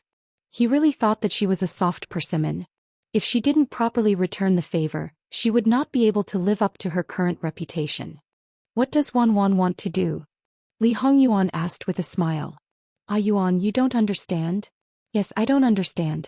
Li Hongyuan said calmly. If you don't understand, then do your own thing. You don't need to understand. Didn't I say that I will handle these matters? Princess Consort. Send an invitation to the Min family's ship. This Princess Consort wants to have a chat with the 2 ladies. The subordinates passed the message. https://11/11807/6653589. Chapter 312. Jingwan looked at Li Hongyuan, who was nodding his head seriously and really didn't know what to say to him. It was the Min clan's ship. Since they didn't explicitly say that there were other people on board, even if they were interested in other people, you can't abandon the master and not care about them. Since they had already specified that there were 2 people, then you should understand who they really wanted to meet. Knowing this, why did you deliberately misinterpret it again? Although Minshur was a close in-law of Peishur, they didn't offend you. Was there a need to vent your anger on them? Yuan, you don't need to intervene. If you're really bored, go take a swim in the water. Wan's suggestion is good. If I'm really bored to that extent, this husband will definitely give it a try. So, when this man wanted to go along with you, he could say anything and you couldn't do anything to him. The best way was to ignore him. Jingwan flicked her sleeves and left to see the beauty. Maybe she could find a bit of the imperial Gui Fei's elegance from this beauty. Behind her, on Minshur's ship, when they received Jingwan's invitation, they were also very surprised. Especially when the invitation clearly said 2 ladies. Did the other party mistakenly make them sisters, or the other party already knew that there was another lady on board? It should be me and Yuan. Speaking of which, I'm one more person on board. It's also our fault that we didn't make it clear. Since we've already invited them, we should apologize even more. The veiled woman said softly, her eyes shining brightly and carrying a faint smile. Speaking of which, I also want to see Jin Qinhuang Fei. After all, they were bound to become enemies in the future. Although this wasn't what she wanted, but she had no other choice. Whether it was for her clan or for herself, she had to fight. Meeting now, although it was unexpected, but it wasn't impossible. Under the circumstances where the other party was still unaware, it was easier to find out the truth. Obviously, this girl didn't think that Jingwan wanted to see her because she already knew of their Peishur's plan. After a careful grooming, even though this Miss Peishur did not dress up, but the details were done to the extreme. Not only was it for Jin Qinhuang Fei, she might even meet Jin Qinhuang. This first impression was of utmost importance. Could not be too excessive, but it absolutely could not have any flaws. However, the young ladies of the Min family did not know her purpose and only praised her for her beauty.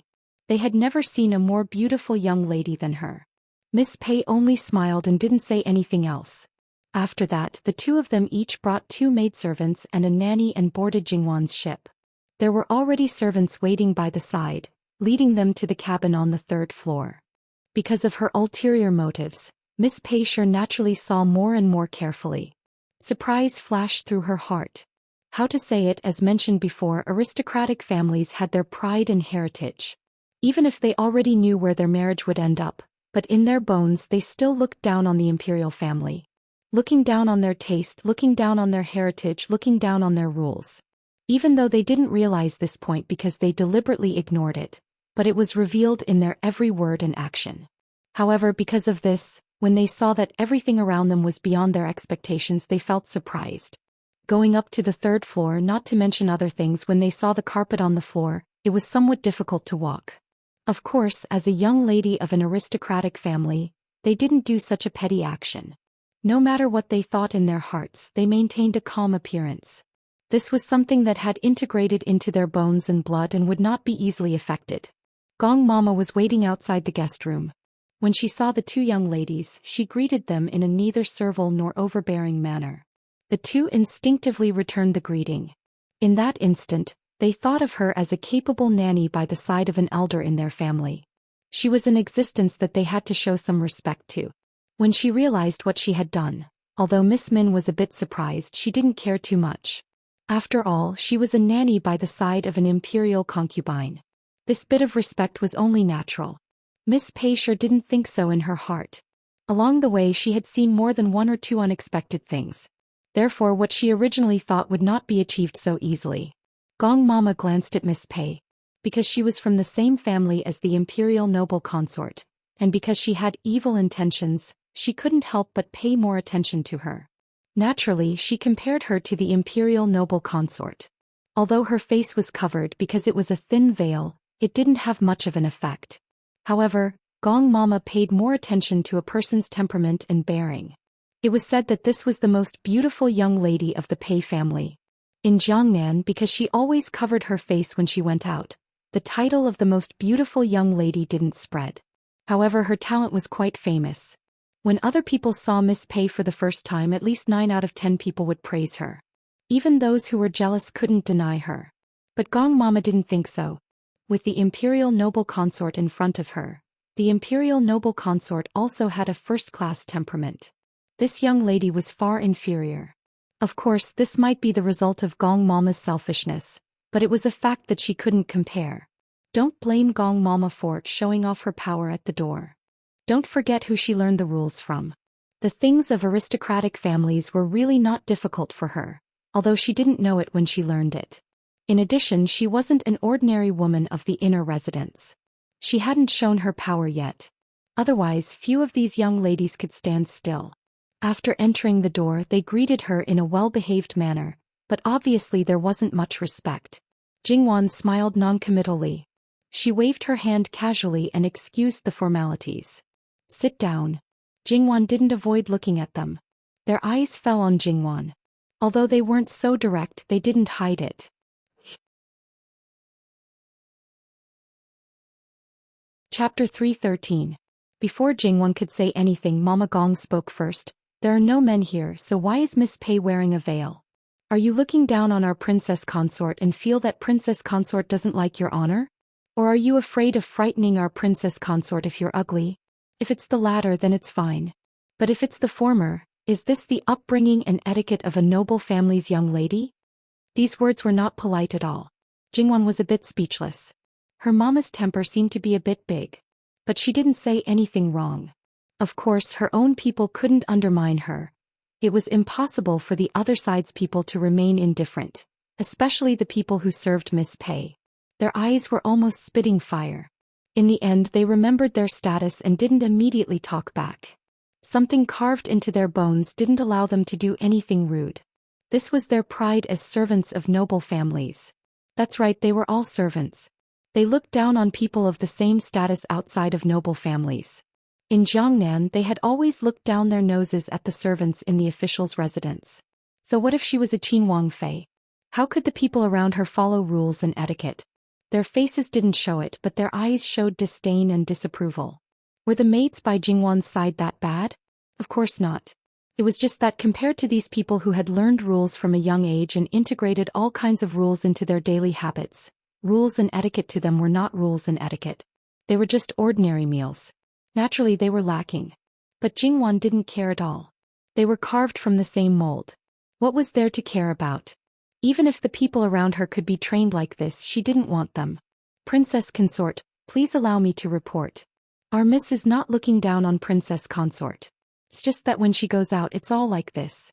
It's a habit. At this point, Miss Pei suppressed the anger in her heart. She raised a hand to stop her mama from continuing. She took off her veil and revealed a country-toppling beauty. I hope Princess Consort doesn't take offense. It's really a habit. We don't mean to disrespect Princess Consort. Jingwan smiled. It's fine. She had the servants bring in tea and refreshments. He thought to himself, sure enough, she's beautiful beyond compare. In Jingwan's view, the so-called beauty could hardly be the best. She had to admit that this woman was the most beautiful among all the women she had ever seen. She glanced at Nanny Gong casually and found that Nanny Gong was not moved at all. She wondered whether Nanny Gong was expressionless or not, or Nanny Pei was still not as beautiful as the imperial noble consort in those days. Compared with the two girls, Jingwan's clothes were actually more casual. She only wore a few hairpins on her head and a string of Buddha beads around her wrist. At first glance she looked a little shabby, but in fact she was not. Anyone with a little eyesight could see that all her clothes were good. What showed was a low-key and elegant luxury. This casualness and calmness made the Pei clan's daughter, who was meticulous to every detail, feel that she was at a disadvantage. Jingwan didn't deliberately say anything to them. He just chatted with them. Perhaps Jingwan was not as beautiful or talented as Miss Pei, but she could deal with this kind of situation easily. In fact, she was almost 1 year younger than Miss Pei. However, she had more experience and knowledge than Miss Pei. Not to mention the things in her previous life. In this life she loved travel books and miscellaneous studies. She also dabbled in history books. She had read a lot of books in the past few years. After marrying Li Hongyuan, she talked about the current situation of the world almost every day. Her knowledge was constantly increasing. Even if Miss Pei was very knowledgeable and quoted classics, as long as it was special, she could grasp 70% or 80% of it. To be honest, she was not afraid. Miss Pei also wanted to test Jingwan's depth. After all, she was a great enemy. As the saying goes, know yourself and know your enemy. Only then could she better plan her future path. Therefore, Miss Pei, who usually seemed gentle and kind, but was actually arrogant and always kept a certain distance from others, changed her usual self and became much more friendly. Miss Min, who was beside her, kept glancing at her. However, because she was a girl with a big heart, she didn't mind being left out. As for the fact that she couldn't get a word in, she didn't care too much about it. In any case, there were so many talented girls around her. She couldn't flatter them and had already gotten over it. As time passed, Jingwan could only sigh. Miss Pei was indeed a girl carefully groomed by a top aristocratic family. Even if she grew up in a boudoir, she still had extraordinary knowledge. But why would such a young lady want to be a concubine for no reason? Did she really have the supreme consciousness of, since my family gave me a life of hardship, I will give everything to my family? Or did she have great ambition and came to be the mother of the world? Or was it a combination of both? Compared to Jingwan, the fluctuations in Miss Pei's heart were much more intense. Before, she was confident that even if she was a concubine for a while, she wouldn't be a concubine for life. What she relied on was not only her beauty and talent, but also her insight and wisdom. She deeply believed that she could not only be a virtuous wife and stabilize his inner residence, she could also become his strategist and assist him in obtaining the throne. This was an advantage that other women didn't have. She didn't know much about Jin Qinhuang. Basically, it all came from her great-grandfather. But on this point, she firmly believed that a man like Jin Qinhuang, because he held the pearl of wisdom, would not be afraid of a woman's talent. On the contrary, in her opinion, the more intelligent she was, the more she would gain his favor. Even if her guess was wrong, she could adjust in time. But after a conversation with Jin Qinhuang Fei, her self-confidence suddenly decreased. She disdained to use her beauty to suppress Jin Qinhuang Fei, but the advantage she thought she had, in fact, the other party was better than her. Even if she didn't want to admit it, this was an indisputable fact. This wasn't the most serious thing. She found out from her great-grandfather that Jin Qinhuang Fei was younger than her and hadn't been in the position of Jin Qinhuang Fei for long. Although she also came from a scholarly family, it was far worse than an aristocratic family. In her estimation, the other party wasn't as good as her in any aspect, but the fact was that it wasn't so. Not to mention the bearing and self-restraint that had been cultivated for many years from being in a high position, as well as the knowledge and wisdom that far surpassed her peers. It made her feel for no reason that she was facing an elder with penetrating insight. It wasn't that she was deliberately testing her, but she was receiving the other party's guidance.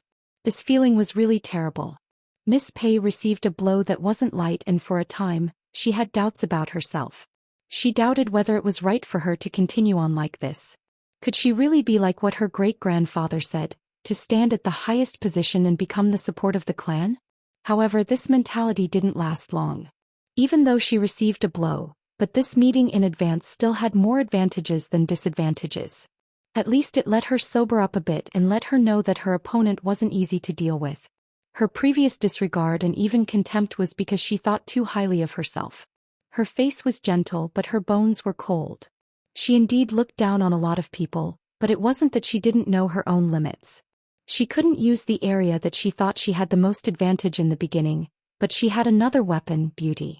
How many men in the world could not be seduced by beauty, and Jin Qinhuang himself was the leader in this aspect. No matter what method she used, as long as she won him over, there would naturally be a way to make him not turn back. What Jin Qinhuang Fei had, she also had. What Jin Qinhuang Fei didn't have, she also had. No matter how she looked at it, her chances of winning were greater. Jingwan probably didn't think that in this extremely short period of time, this cousin's niece's thoughts had turned so many twists and turns. If she knew, she would probably say, "Miss Pei, where did this come from? You're thinking too much." If Peisher really wanted to borrow Jin Qinhuang to rise, the best and simplest way was to take out all of Peisher's power and help him to the greatest extent. Honestly, don't make any messy moths. No matter how big this ambition was, don't show it. After the matter was done, no matter how bad it was, at least 30%. Even if it didn't reach the expected height, based on the special relationship between Pei and Jin Qinhuang, based on Pei's large number of talents and deep background, it was only a matter of time before they once again became a genuine aristocratic family. The clan head of Pei thought too much, calculated too much, had too much ambition, and thought too highly of himself. Little did he know that the power of Pei in Li Hongyuan's eyes was actually worse than chicken ribs.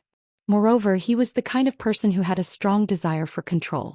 If you wanted to control him instead, then you could only he. Jingwan wanted to see the beauty, and this goal was achieved. As for whether she liked or disliked this Miss Pei, because she didn't know the specific thoughts of the other party, she couldn't talk about it for the time being. If it was because she had no choice or was forced by the clan, or shouldered the clan's honor and disgrace, she could still be forgiven. Seeing that it was almost time, Jingwan didn't keep them any longer. But when she left, she gave each of them a gift, which was considered a meeting gift. Then she let Gong Mama personally send them out. It was just that on the corridor outside she unexpectedly met Li Hongyuan, who came to find Jingwan. Even if she hadn't seen Li Hongyuan before, she should have guessed who he was at this time. She hurriedly stopped to greet him. Li Hongyuan turned a blind eye and was about to walk past them when Miss Pei suddenly stopped in her tracks. "Raise your head." Usually this was actually very rude, but the other party's status was noble, so there was no way for her to refuse. Moreover, wasn't this the situation that Miss Pei wanted? After all, he was her future husband. No matter what, Miss Pei was inexplicably nervous. Her palms were faintly sweaty, and a faint blush crept up her face unconsciously. She raised her head discreetly, but her gaze was downwards. She didn't look directly at Li Hongyuan. Li Hongyuan sized her up for a moment. When he saw Miss Pei's posture, he curled his lips mockingly and left in a huff. Chapter 314. Miss Pei was still in a daze when Miss Min beside her pulled her. "Ma Yingying Jiejia?" Miss Pei returned to her senses. "Nothing, let's go." Gong Mama glanced at her and sneered in her heart. "Wang Ye only looked at you once, what else could there be? Did you really think that Wang Ye was a lecherous person and that just because he noticed you he took a fancy to you?" The girls taught by Pei were becoming more and more unsightly. Compared to the imperial Gui Fei of the past, the difference was more than just appearance. However, Pei definitely had ideas about Wang Ye for more than a day or two. This girl must have been specially trained to achieve certain goals. Thus, she could easily accept the fact that she would be married to uncle as a concubine. Aristocratic family. Wealthy family. It was the biggest joke in the world. Gong Mama didn't go down to the third floor. She just crouched down at the top of the stairs and didn't wait for the other party to show any sign of shrinking back before she turned back. Miss Min opened her mouth as if she didn't know what to say. After a pause, she finally whispered in dissatisfaction, "This is too rude." And Jin Qinhuang. "Yuanyun, be careful with your words." Pei Ma Yingying gently interrupted Miss Min. "Let's go." She reached out and took the other's wrist. Li Hongyuan went to find Jingwan. Jingwan was still sitting in the same place, holding her chin and lost in thought. Li Hongyuan waved his hand in front of her. "Wan, why are you so serious?" Jingwan looked up at him and hooked up a shallow smile. "I'm reminiscing about the beauty. Since a Yuan came over now, he must have seen someone." Li Hongyuan nodded. "There's no need to reminisce. If Wan likes it, I'll let people peel off that beauty's skin and let you hang it in front of me. You can look at it every day." Jingwan choked. Did he have to be so cruel? This human skin is just a thin layer. How long can it be preserved if it's animal skin? It's better to leave it on a person. At least it's fresh. Fresh. Li Hongyuan seemed to be chewing. Wan is right. I'll let people study it. It won't be too late to peel it off when it can be kept fresh. Could they not talk about this? Li Hongyuan also knew when to stop and didn't mention it. As for the two Gunyang who had obtained Pei and Min, they returned to Min ship. As Min elder brother who had admired Pei Ying for a long time, how could they sit quietly when they boarded the ship of Jin Qinhuang, who had a reputation for being dissolute and lecherous? Knowing that the two had returned, they naturally rushed over in a hurry. Seeing that there was nothing wrong with the two, they suppressed their impatience and revealed a warm smile. They pretended to be unintentional, but in reality, they were trying to find out why Jin Qinhuang Fei wanted to see them. He was afraid that something unexpected would happen. Pei Xiuying directly said that she was a little tired and went back to her room. Young Master Min naturally nodded his head and agreed. He watched them leave gracefully and then pulled his sister to ask all kinds of questions. Jin Qinhuang Fei or whatever, he had no interest at all. He only paid attention to how Jin Qinhuang was doing. And what about Jin Qinhuang? It was just the last time they met and the other party only said one sentence. But when he heard this sentence, young Master Min directly exploded and lost his reason. He wanted to rush onto the largest official ship and fight Li Hongyuan. Min sure was too lazy to pay attention to him. In any case, every time someone tried to matchmake Ma Yingying Jejie, he would go crazy. The wooden planks between the two ships had already been removed. If you have the ability, go up. Although Min sure was a broad-minded person, it didn't mean that she was stupid. As a bystander, she might be able to see more clearly than Pei Xiuying, who was involved. She was at least 70% sure that Jin Qinhuang Fei wanted to see Ma Yingying Jejie and she was only there in passing. Ma Yingying Jejie's attitude was also very strange. There must be something that she didn't know.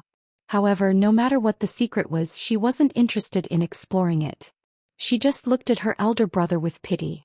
Ma Yingying Jejie wasn't someone that you could covet. Save it.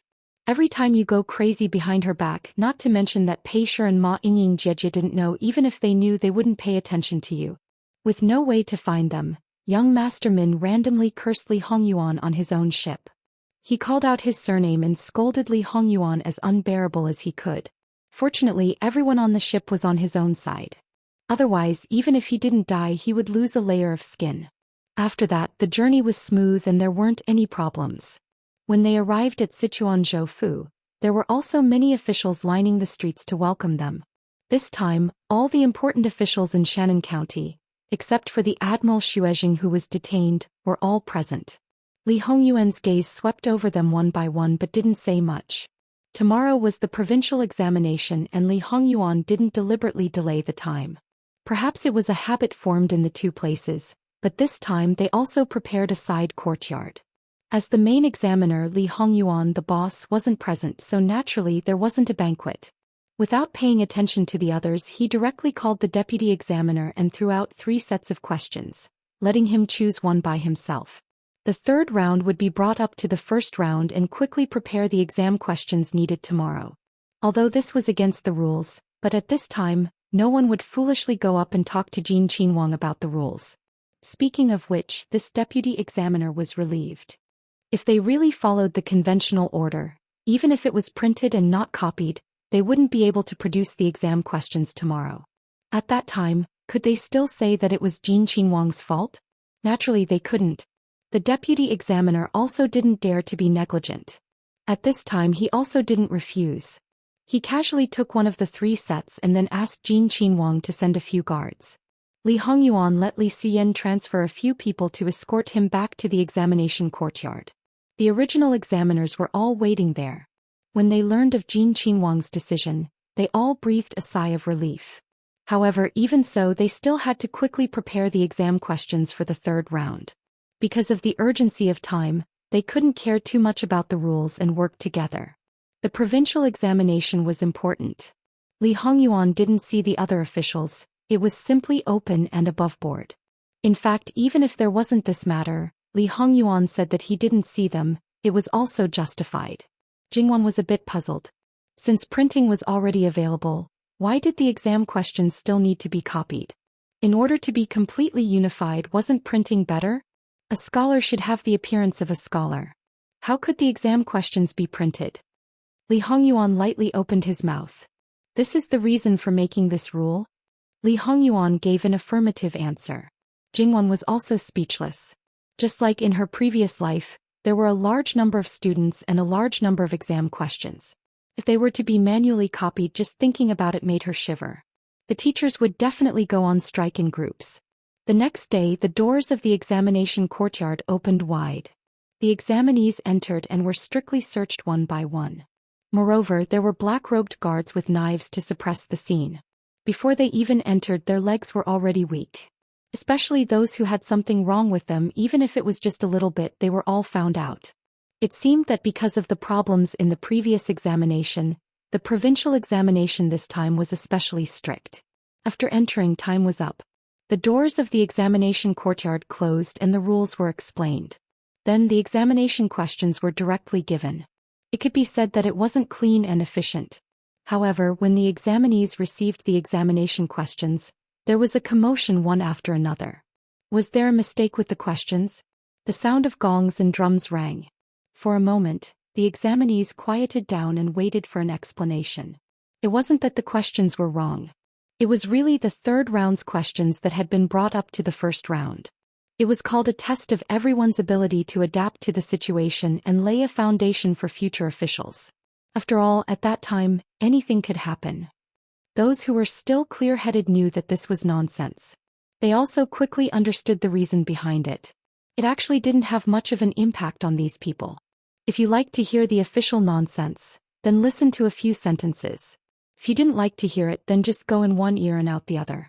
For the examinees, did the adjustment of the examination room's order have any impact? Of course not. The impact was actually very big. It was an examination that concerned their entire life. Most people were nervous. The imperial examinations rounds were actually progressing from easy to difficult. Some people were more confident in the beginning. When faced with a difficult question, they would naturally be more nervous. Moreover, if they didn't answer well, the later rounds would inevitably be affected. The result could be imagined. Look, it was just the beginning. Some people's hands and feet were already trembling and sweating. They couldn't sit still and their hands couldn't hold the pen. They could barely hold it. Large drops of ink dripped onto the paper. Fortunately, it was only draft paper. If not, in just 2 hours there were actually people who fainted. Without a doubt, this examination was completely over. One had to know that according to the normal order, those who did well in the earlier rounds might not do so well in the later rounds, but they still had a chance. Obviously, the adjustment of the rounds had a more serious impact than expected. Facing the other examiner's gazes, Li Hongyuan sneered. Although your previous words were dignified, they weren't without reason. If you can't even handle such a small matter, how can you handle the world's affairs? This kind of person, even if he is talented, is not suitable to be an official. It's better to remove him as soon as possible.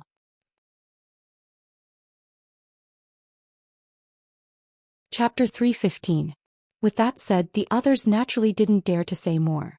They just loved to surf the internet.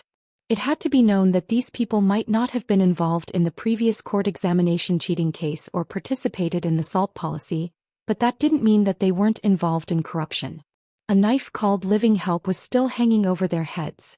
They had heard of the wretchedness of the many officials in Chongzhou, but even if they gave away all their wealth, it didn't mean that the matter was over. The other examiners had to keep watch. Li Hongyuan was an exception. He could leave or stay as he pleased, but no one said a word. Regardless of whether it was because of fear or something else, when he wasn't there they were much more relaxed. Thus perhaps they wished that he didn't come. Li Hongyuan didn't just wash his hands of the matter. No matter if it was morning or afternoon, he would take some time to come and sit. 3 days and 2 nights later, it was time for the first exam. Other than the fact that more people were taken out in the middle of the exam than in previous years, there didn't seem to be any difference. All the answer sheets were collected and sealed. Because the inner curtain official was still busy copying the questions that should have been in the first exam but had been placed in the third exam, marking the papers was temporarily put aside. Li Hongyuan hugged his wife to sleep every night. Everything that happened outside seemed to have nothing to do with him. Compared to his leisure, Jingwan could be said to be busy. Ever since the start of the provincial examination, there had been a succession of officials' wives coming to visit. It had to be known that the prefectural city and county city were the same, but Chongzhou couldn't compare to them. In a normal prefectural city, the prefectural leader was the boss, at most a 4th-rank official. In a county city, the prefectural leader could only stand to the side. Perhaps she had once thought of being picky and accepting, but now it was different. Regardless of whether the gift was light or heavy, Jingwan accepted it all. She would warm up to those that caught her eye, and she couldn't be bothered with those that didn't catch her eye. After all, her attitude had been made clear. These things were completely insufficient. The exact situation in Chongzhou wasn't known, but she could probably empathize with those people. The greed of Jin Wangfei was like a bottomless pit that couldn't be filled. But even so, what could she do? Not give it. In 2 days after Jin Qinhuang finished his provincial examination, he would invite the officials to drink tea. It was possible that he would not be able to return. In this way, no matter how painful or ruthless her heart was, she could only grit her teeth and endure.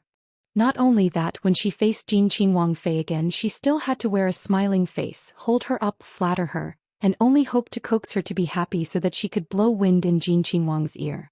Of course, everyone knew that if the matter was too big, it would be useless to rely solely on Bianfeng. However, according to the situation of Chongzhou Prefecture, as long as the treasury was more or less tidied up, it would not be difficult to fool Prince Jin with the items on the account. Of course, as long as Jin Qinhuang did not leave Jiangnan, the suspended hearts of the people would not be able to fall to the ground. It wasn't until the afternoon of the second exam that an unexpected visitor came. Perhaps the visitor knew Li Hongyuan's schedule for the past few days. When the visitor came, Li Hongyuan had just woken up from his afternoon nap. When Li Hongyuan saw the post, he didn't comment on it. He tossed the post aside and let them in. Jingwan picked up the post and saw the name at the end. Min Yuhan. This is a member of the Min clan? What did this person come here for? The former fiancé of the Imperial Grey Fei. Li Hongyuan did not hide anything, to make that person on the throne suspect and even kill the culprit. His tone was undisciplined. It should have been a shocking matter, but from his mouth, it was categorized as today's weather is good. At least Jingwan's heart jumped. Yuan has seen him? Did he come here on his own? This person hates the historical imperial family, especially that person on the throne, to the bone. Last year's incident at the western border was caused by him. He was discovered in time and captured, so it did not lead to more serious consequences. The person was brought to Qingda's summer palace. At that time his identity was known.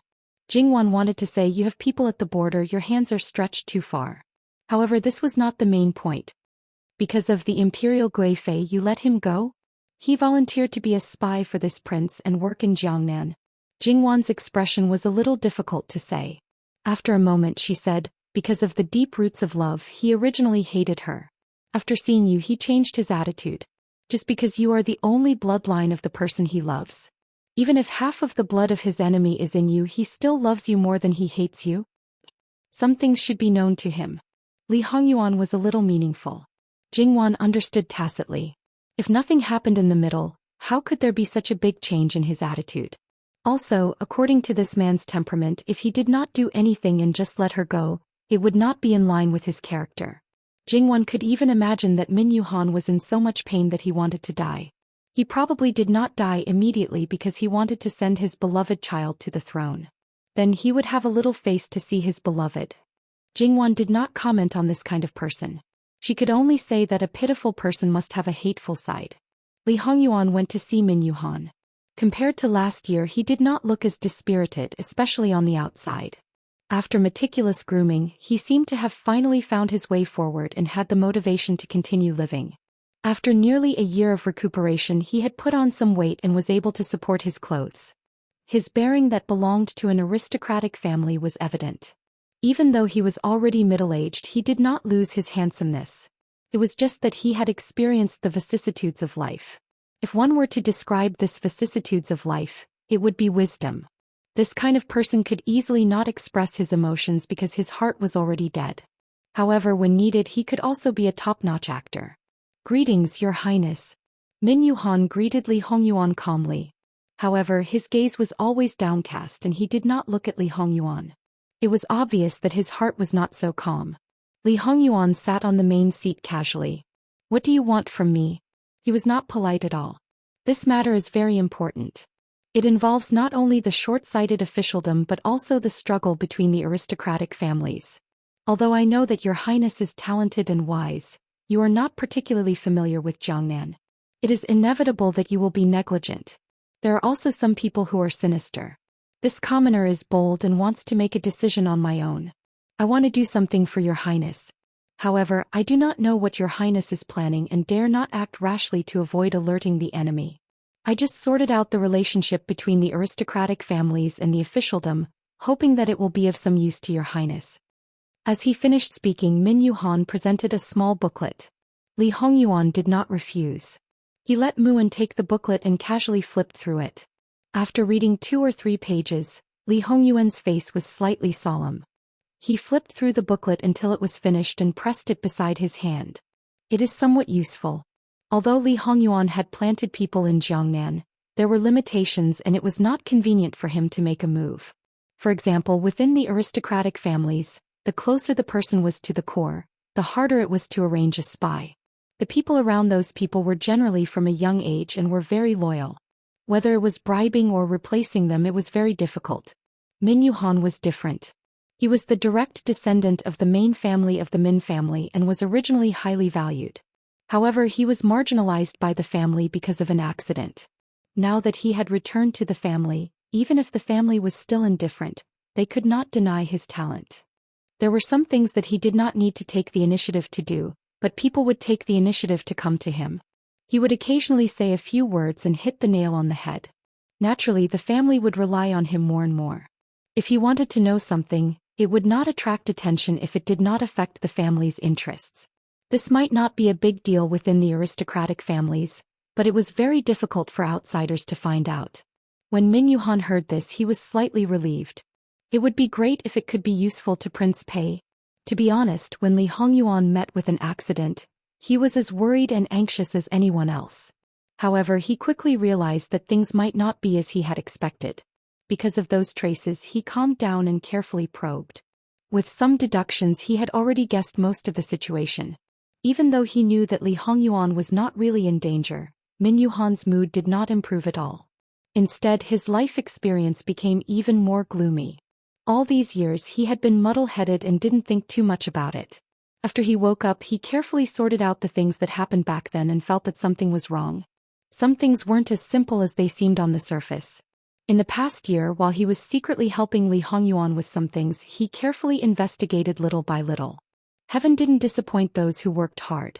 Finally, he found something useful. Just the little bit of information that surfaced made him hate Patriarch Pei to the bone. Back then, when he was still a prince, he went down south and met the daughter of the Pei family by chance. He fell in love at first sight. At that time, the current clan leader Pei and his brother were fighting for the position of clan leader. That kind of fight was not inferior to the fight for the position of clan leader. It was just that the scope of the fight was not as big. The current clan leader Pei's brother grabbed onto this matter and did not let it go. He said that not only was it related to the imperial family, it was also against the teachings of the ancestors. The clan leader Pei loved his daughter so much that he even did some inappropriate things. However, in the end he chose the family and gave up on himself. Not only did he let his youngest daughter die suddenly, he also heartlessly removed her from the family tree. Because of this, he was very depressed for a period of time. However, Min Yuhan realized that to a certain extent, this matter had established his unshakable position as the successor. Min Yuhan also understood the current clan leader Pei's character from various aspects. The more he understood, the more frightened, and at the same time the more he hated him. As the clan leader of the Pei family, he might be impeccable for the benefit of the entire family. However, he was cold-blooded and heartless. He was ruthless and his methods were ruthless. Chapter 316. Min Yuhan forced a smile. Hearing what your highness said, you must not have been misled by the other party. Thinking about it, with your highness's wisdom, how could you be so easily bullied by that kind of person? You have a lot of opinions about him and even a lot of resentment. What, did you discover something new in the past year? Li Hongyuan didn't comment on his flowers. Instead, he casually tapped on the booklet under his hand. The hatred in Min Yuhan's eyes was directly released at this moment, but then she realized that she should not lose her composure. She closed her eyes fiercely, and when she opened them again, the emotions in them were completely gone. After thinking for a while, she speculated about what she had found out. It's not strange that that old thing would do such a thing. Li Hongyuan did not have any emotions, however, speaking of which, to a certain extent, this prince should be grateful to him. Without his move, this prince might not exist. How can it not exist? Without this matter, you should be my son. Min Yuhan was so agitated that she blurted out such a rebellious thing. Li Hongyuan laughed mockingly, looking at Min Yuhan as if he was looking at a dead person. Min Yuhan felt a chill all over her body, and only then did she realize that she had said something inappropriate. Your Highness, please forgive this commoner. This commoner was just momentarily. Even if she married you back then, the child she gave birth to will have the blood of you and her. So, what does this have to do with this prince? Can your blood be the same as the one on the dragon throne and produce the same offspring? Even if you have the same father and mother, the two children will be completely different. Li Hongyuan did not seem to be angry, and his mood seemed to be quite good. Your Highness is right, this commoner was impetuous and did not mean to offend you, please forgive me. If there is nothing else, you can leave. This prince still has to go to the tribute institution. Li Hongyuan's expression changed in an instant, and he unceremoniously asked her to leave. This commoner heard that the Min family has a boat from Chongzhou Prefecture to Chuanzhou Prefecture with your Highness. Does your Highness know the person on the boat? Min Yuhan hesitated. Pei Shuing.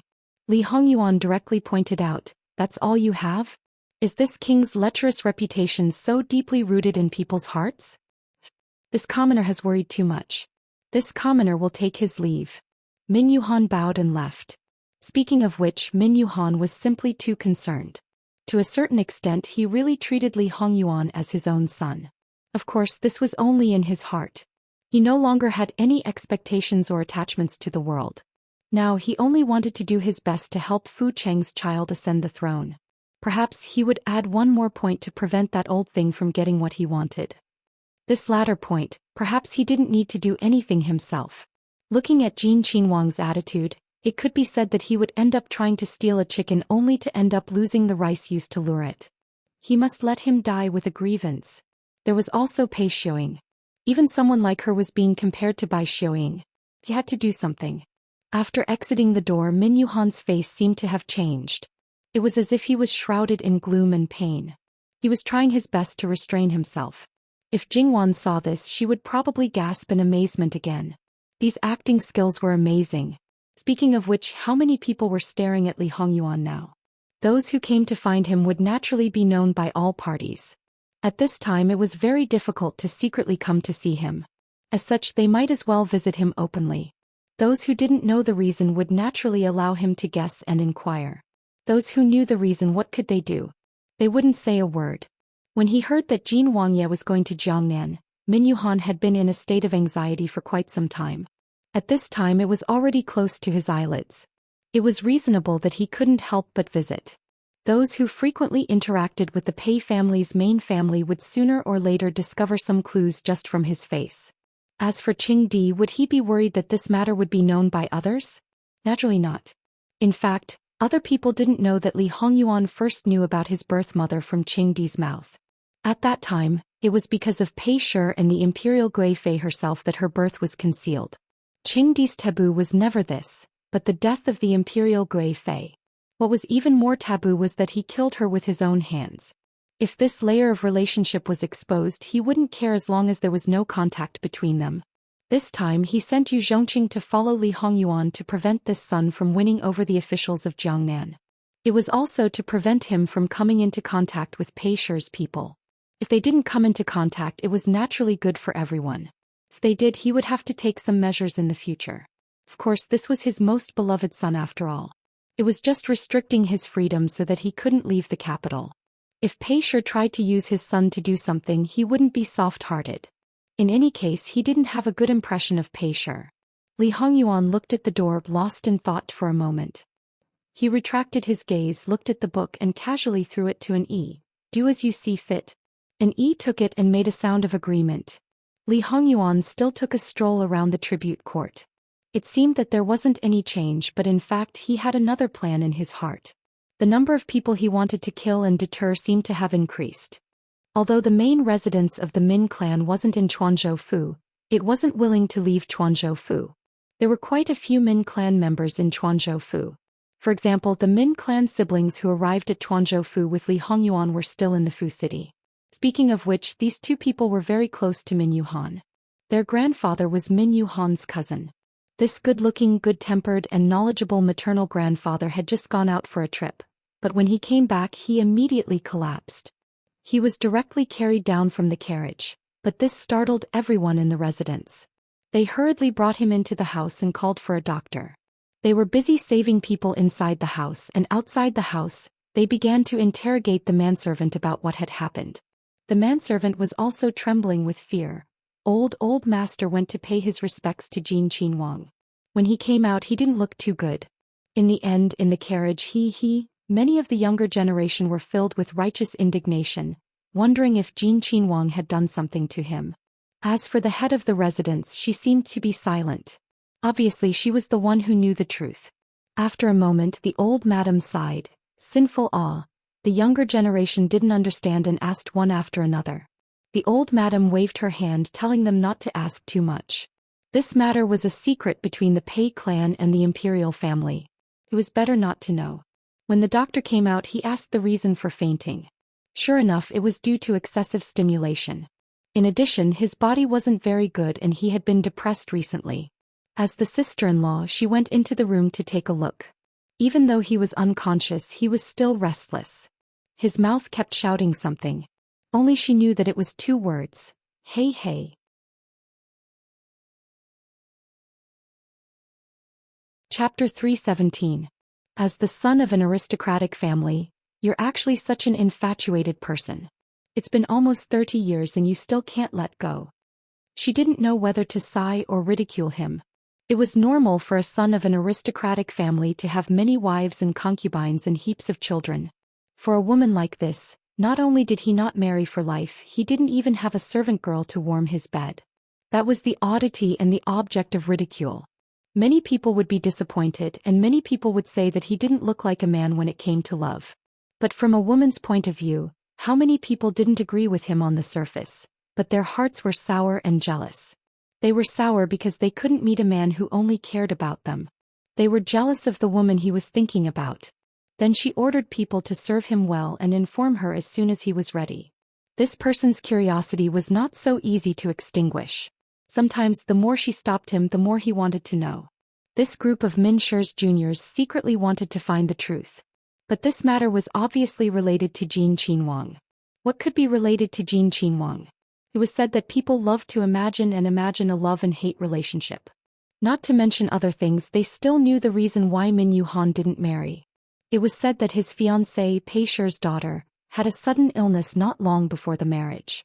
He was deeply in love with his fiancée, and the other party's death was a huge blow to him. He was once unable to recover from the setback and it took several years for him to recover. Even so, he was always traveling outside. It was said that Pei Shi's daughter was recognized as the #1 beauty in Jiangnan. Even the current Pei Yuying was not as good as her. If you ask me, maybe granduncle's fiancée didn't die at all, but was snatched away by Jin Shang. We all know the relationship between Pei Shi and the Li imperial family. For the sake of the family's reputation, it was announced that she died of a sudden illness. When encountering this kind of thing, isn't that how everyone handles it? Maybe Jin Qinhuang is the child of great-granduncle's fiancée, and the kind that looks very similar. That's why he got such a big shock just because he met her once. The girl that Pei Yuying called Yuan said as if it was a matter of fact. The others listened and looked at each other. What was that? Sounded like nonsense, but it seemed to make sense. Little did they know that this brain had already guessed most of the truth. On the way back to Chuanshan, I saw Jin Qinhuang once. Although it was just a quick glance, but now that I think about it, I feel that he looks more and more like a member of the Pei family. The others didn't know what to say. Yuan, some things can't be said carelessly. If outsiders hear it, I'm just saying it in my own house. How can I let outsiders hear it? She inadvertently caught a glimpse of the old madam coming out of the room. The old madam had a speechless look on her face. She immediately went up to her with a smile and took her arm. Third grandmother, am I right? She then shook her arm like a spoiled child. Old madam reached out and poked her forehead.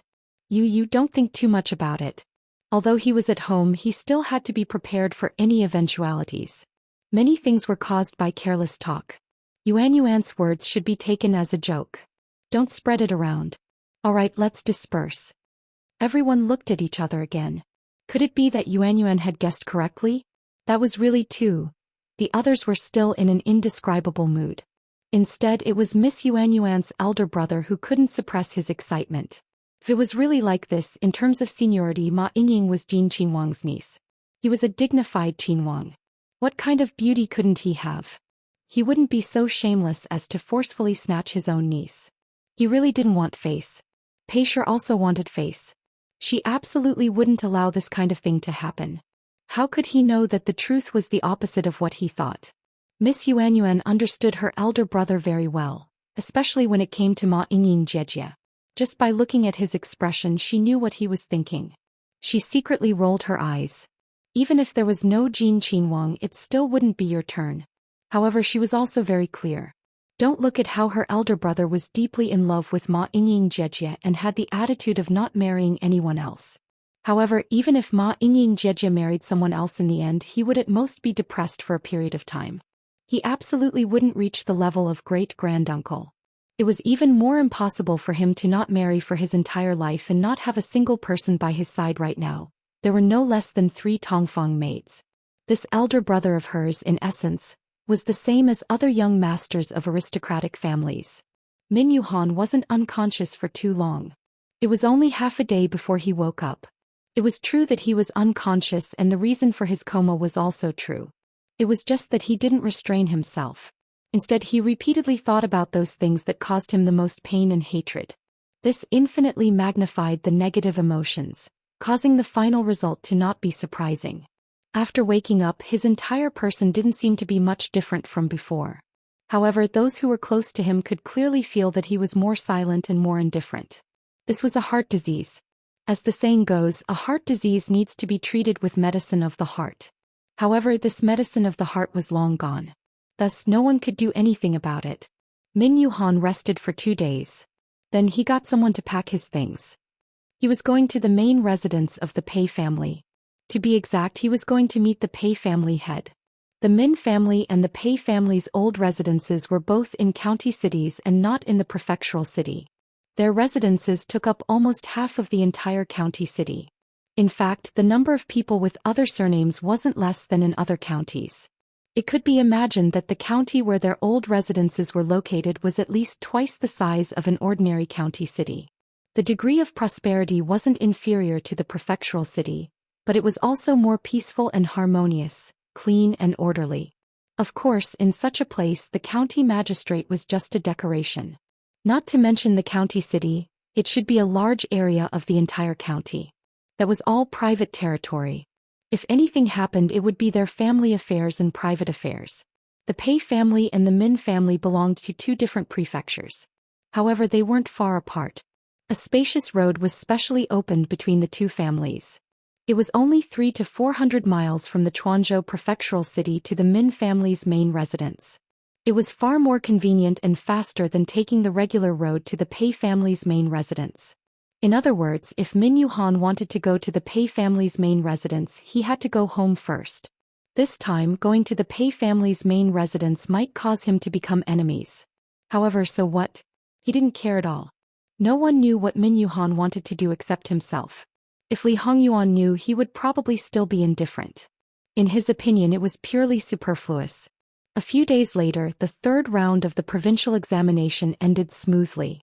Most of the people who walked out of the examination hall felt that it was so simple. In fact, it was because the easiest questions were placed last. The questions set by a group of big shots in the imperial court should be more difficult. The difficult questions were placed first. In comparison, the questions at the end were naturally easier. Because there were people who came out in the first round, the people outside knew that the order of the examination had been adjusted.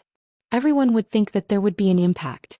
Those who took the examination for the first time were better off. Those who took it for granted would be more affected the more times they took the examination. Those who were waiting might not be more relaxed than those who were taking the examination. Without a doubt, there were those who were beaming with joy, while there were also those who were wailing loudly. Naturally, there were also those who were calm. However, no matter what, after being in the examination hall for so long, 99% of them were mentally and physically exhausted. It was only right for them to have a good sleep. These people didn't care. The examination hall had already started to mark the papers. Every paper would go through at least 3 people's hands. With the King of Hell in charge, no one dared to be careless. There were only 3 days to come out with the results. It was also a big project. Li Hongyuan waved his hand and left. He turned around and went to the treasury of the Chuanzhou prefecture. Seeing that the treasury was almost piled up with gold and silver, Li Hongyuan casually picked up a few silver ingots and gold bricks and looked at them. He threw them back. He didn't control his strength and the silver ingots scattered and fell to the ground. Box up all the gold and silver and ship them back to the capital. In the Chongzhou prefecture, because it wasn't time for taxes to be paid into the national treasury, they didn't think of directly sending them back to the capital. That was why they came up with such a childish idea. Now with the previous example, they didn't even think about it and directly sent them back to the capital. As such, who would dare to have any ideas? As for the origin of these gold and silver, Li Hongyuan didn't want to know at all. He was 100% sure that it wasn't originally from the treasury. Li Hongyuan had stayed in the Chongzhou prefecture for so long. If they still hadn't prepared for this, it could only be said that they had put their necks under the butcher's knife. If they didn't want the opportunity given, it could be said that there was a hole in their heads. Fortunately, in front of their lives and money, these people still had hope. It was just unknown how much each of them had taken from their pockets. When the officials of the Quanzhou prefecture learned of Li Hongyuan's decision, they seemed to have expected it. They were all silent. As for what they were thinking in their hearts, it was unknown. After checking the treasury, the next step was naturally the accounts. If they thought it was the same as the Chongzhou prefecture, they would be gravely mistaken. The good show had just begun.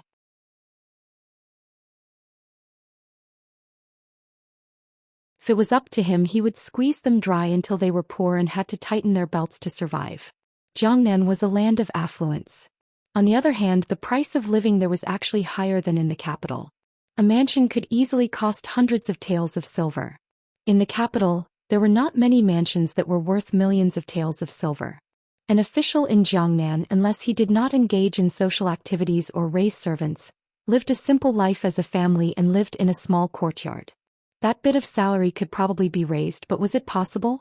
Every place paid attention to connections, paid attention to relationships. It was impossible to be completely independent of the circle. In the capital, with the support of the highest ruler, you could still be a lonely official. Elsewhere, it was simply a fool's dream. Normally, it would be the family opening a few shops, buying some land and building some manors. Otherwise, it would be the family members who were proficient in gold and stone. Of course, these were not the only channels. What was abnormal was naturally the gray income. Under normal circumstances, this was the most important. Jingwan thought that it was fine to just cut off this part. She didn't want to make people unable to live. What about those people who were plundered? There is one thing that didn't seem to be told to Wanwan. Li Suyen accidentally knew something before. 3 years ago there was an earthquake in Minshan County. There were 20,000 people who survived and they reported 50,000 to the court. The court allocated 50,000 silver to settle down the 50,000 people and all of it was embezzled. Do you know what happened to those 20,000 people? Jingwan's expression was not very good. Displaced? Living in poverty? Li Hongyuan touched Jingwan's face. From this point of view, Wanwan is indeed a jiao who was raised in a boudoir. He is too naive. Those people were pushed into the pile of corpses and burned to death together. Seeing Jingwan's face turn pale in an instant, he knew it was a little cruel for her. However, the cold smile on his face did not disappear. Minshan County is in the territory of Quanzhou Prefecture. Wanwan, tell me in this matter, from the governor and governor of Shannon Commandery, to the governor of Quanzhou Prefecture, to the magistrate of Minshan County, who didn't do anything? Who is innocent? Even if they don't want to be involved, they are forced to be involved. Otherwise, they will be turned into ashes like those people. Jingwan looked at him. She had to admit that this man was not a good person. He could be cold-blooded and cold-hearted towards people or things that he did not care about. He could calmly say the cruelest things and did not even mind dragging others into the cruel reality. Why did you tell me? Under normal circumstances, didn't love want her to maintain her senses of beauty in the outside world as much as possible? Of course, I want Wanwan to know and understand me completely. Wanwan should naturally stay with the real me. Being fake is not my pursuit. One is marked by the company one keeps. Jingwan seemed to be talking to herself softly. It doesn't matter whether Wanwan is marked by red or black. However, it's good enough that you have some black ink on you. It's really not easy to dye you as black as me. In his previous life, Wanwan had experienced a lot of difficulties and hardships. However, even when she was dying, she did not become cynical and maintained her innocence. Jingwan smiled noncommittally. However, it was obvious that she would be more ruthless when she slaughtered people. It was no wonder that Li Hongyuan would be so ruthless to Quanzhou Prefecture. After the incident in Minshan County, Tuanzhou Prefecture had the most people dismounted. At the same time, Min Yuhan returned to the main residence of the Min family. After staying for a night, she turned to the main residence of the Pei family. There was an old man who looked amiable and wise, and a young girl with an elegant temperament and a calm demeanor, who was beautiful and gentle. One old and one young, they were exceptionally harmonious. However, Min Yuhan was extremely ruthless. She was almost certain that this old thing was raising his great-granddaughter in the same way as raising his daughter.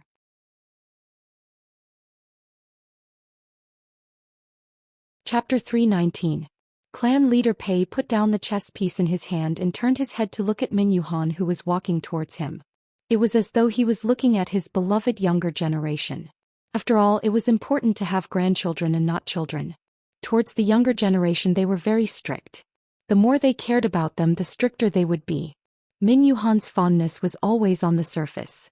It was as though the other party was not a man in his 40s.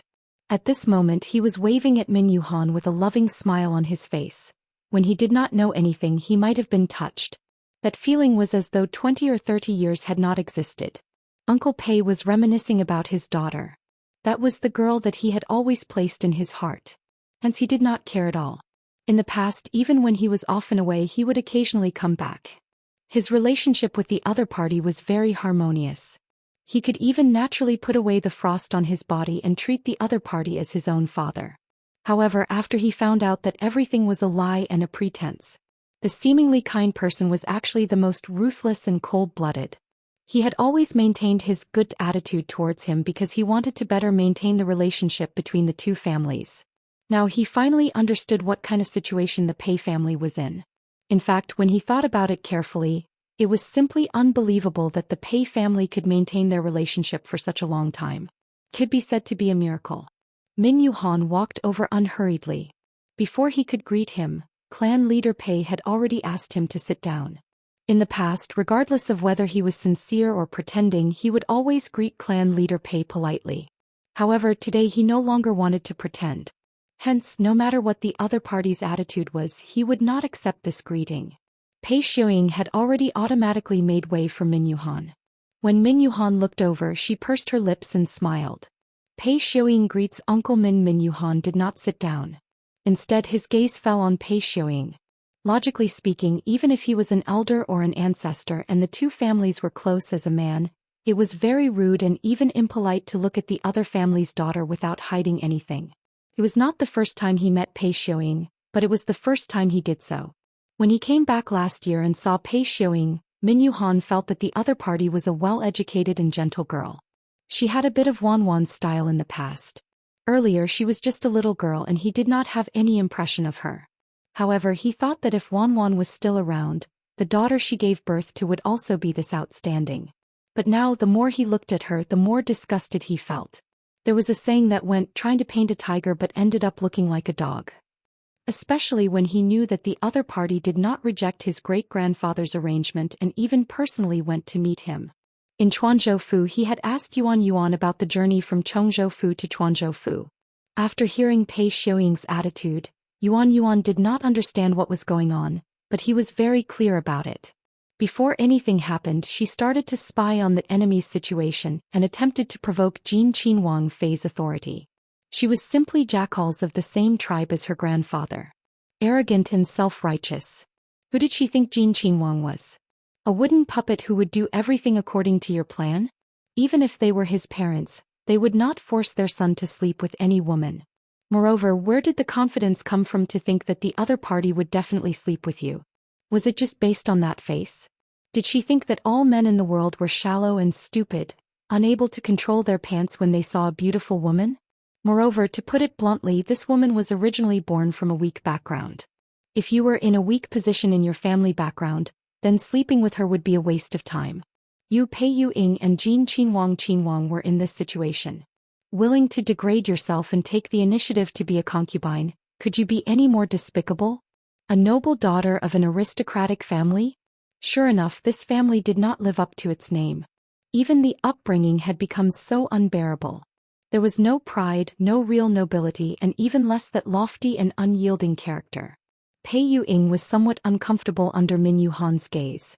but from beginning to end she kept her eyes down and maintained a faint smile. If you don't want to smile, then don't smile.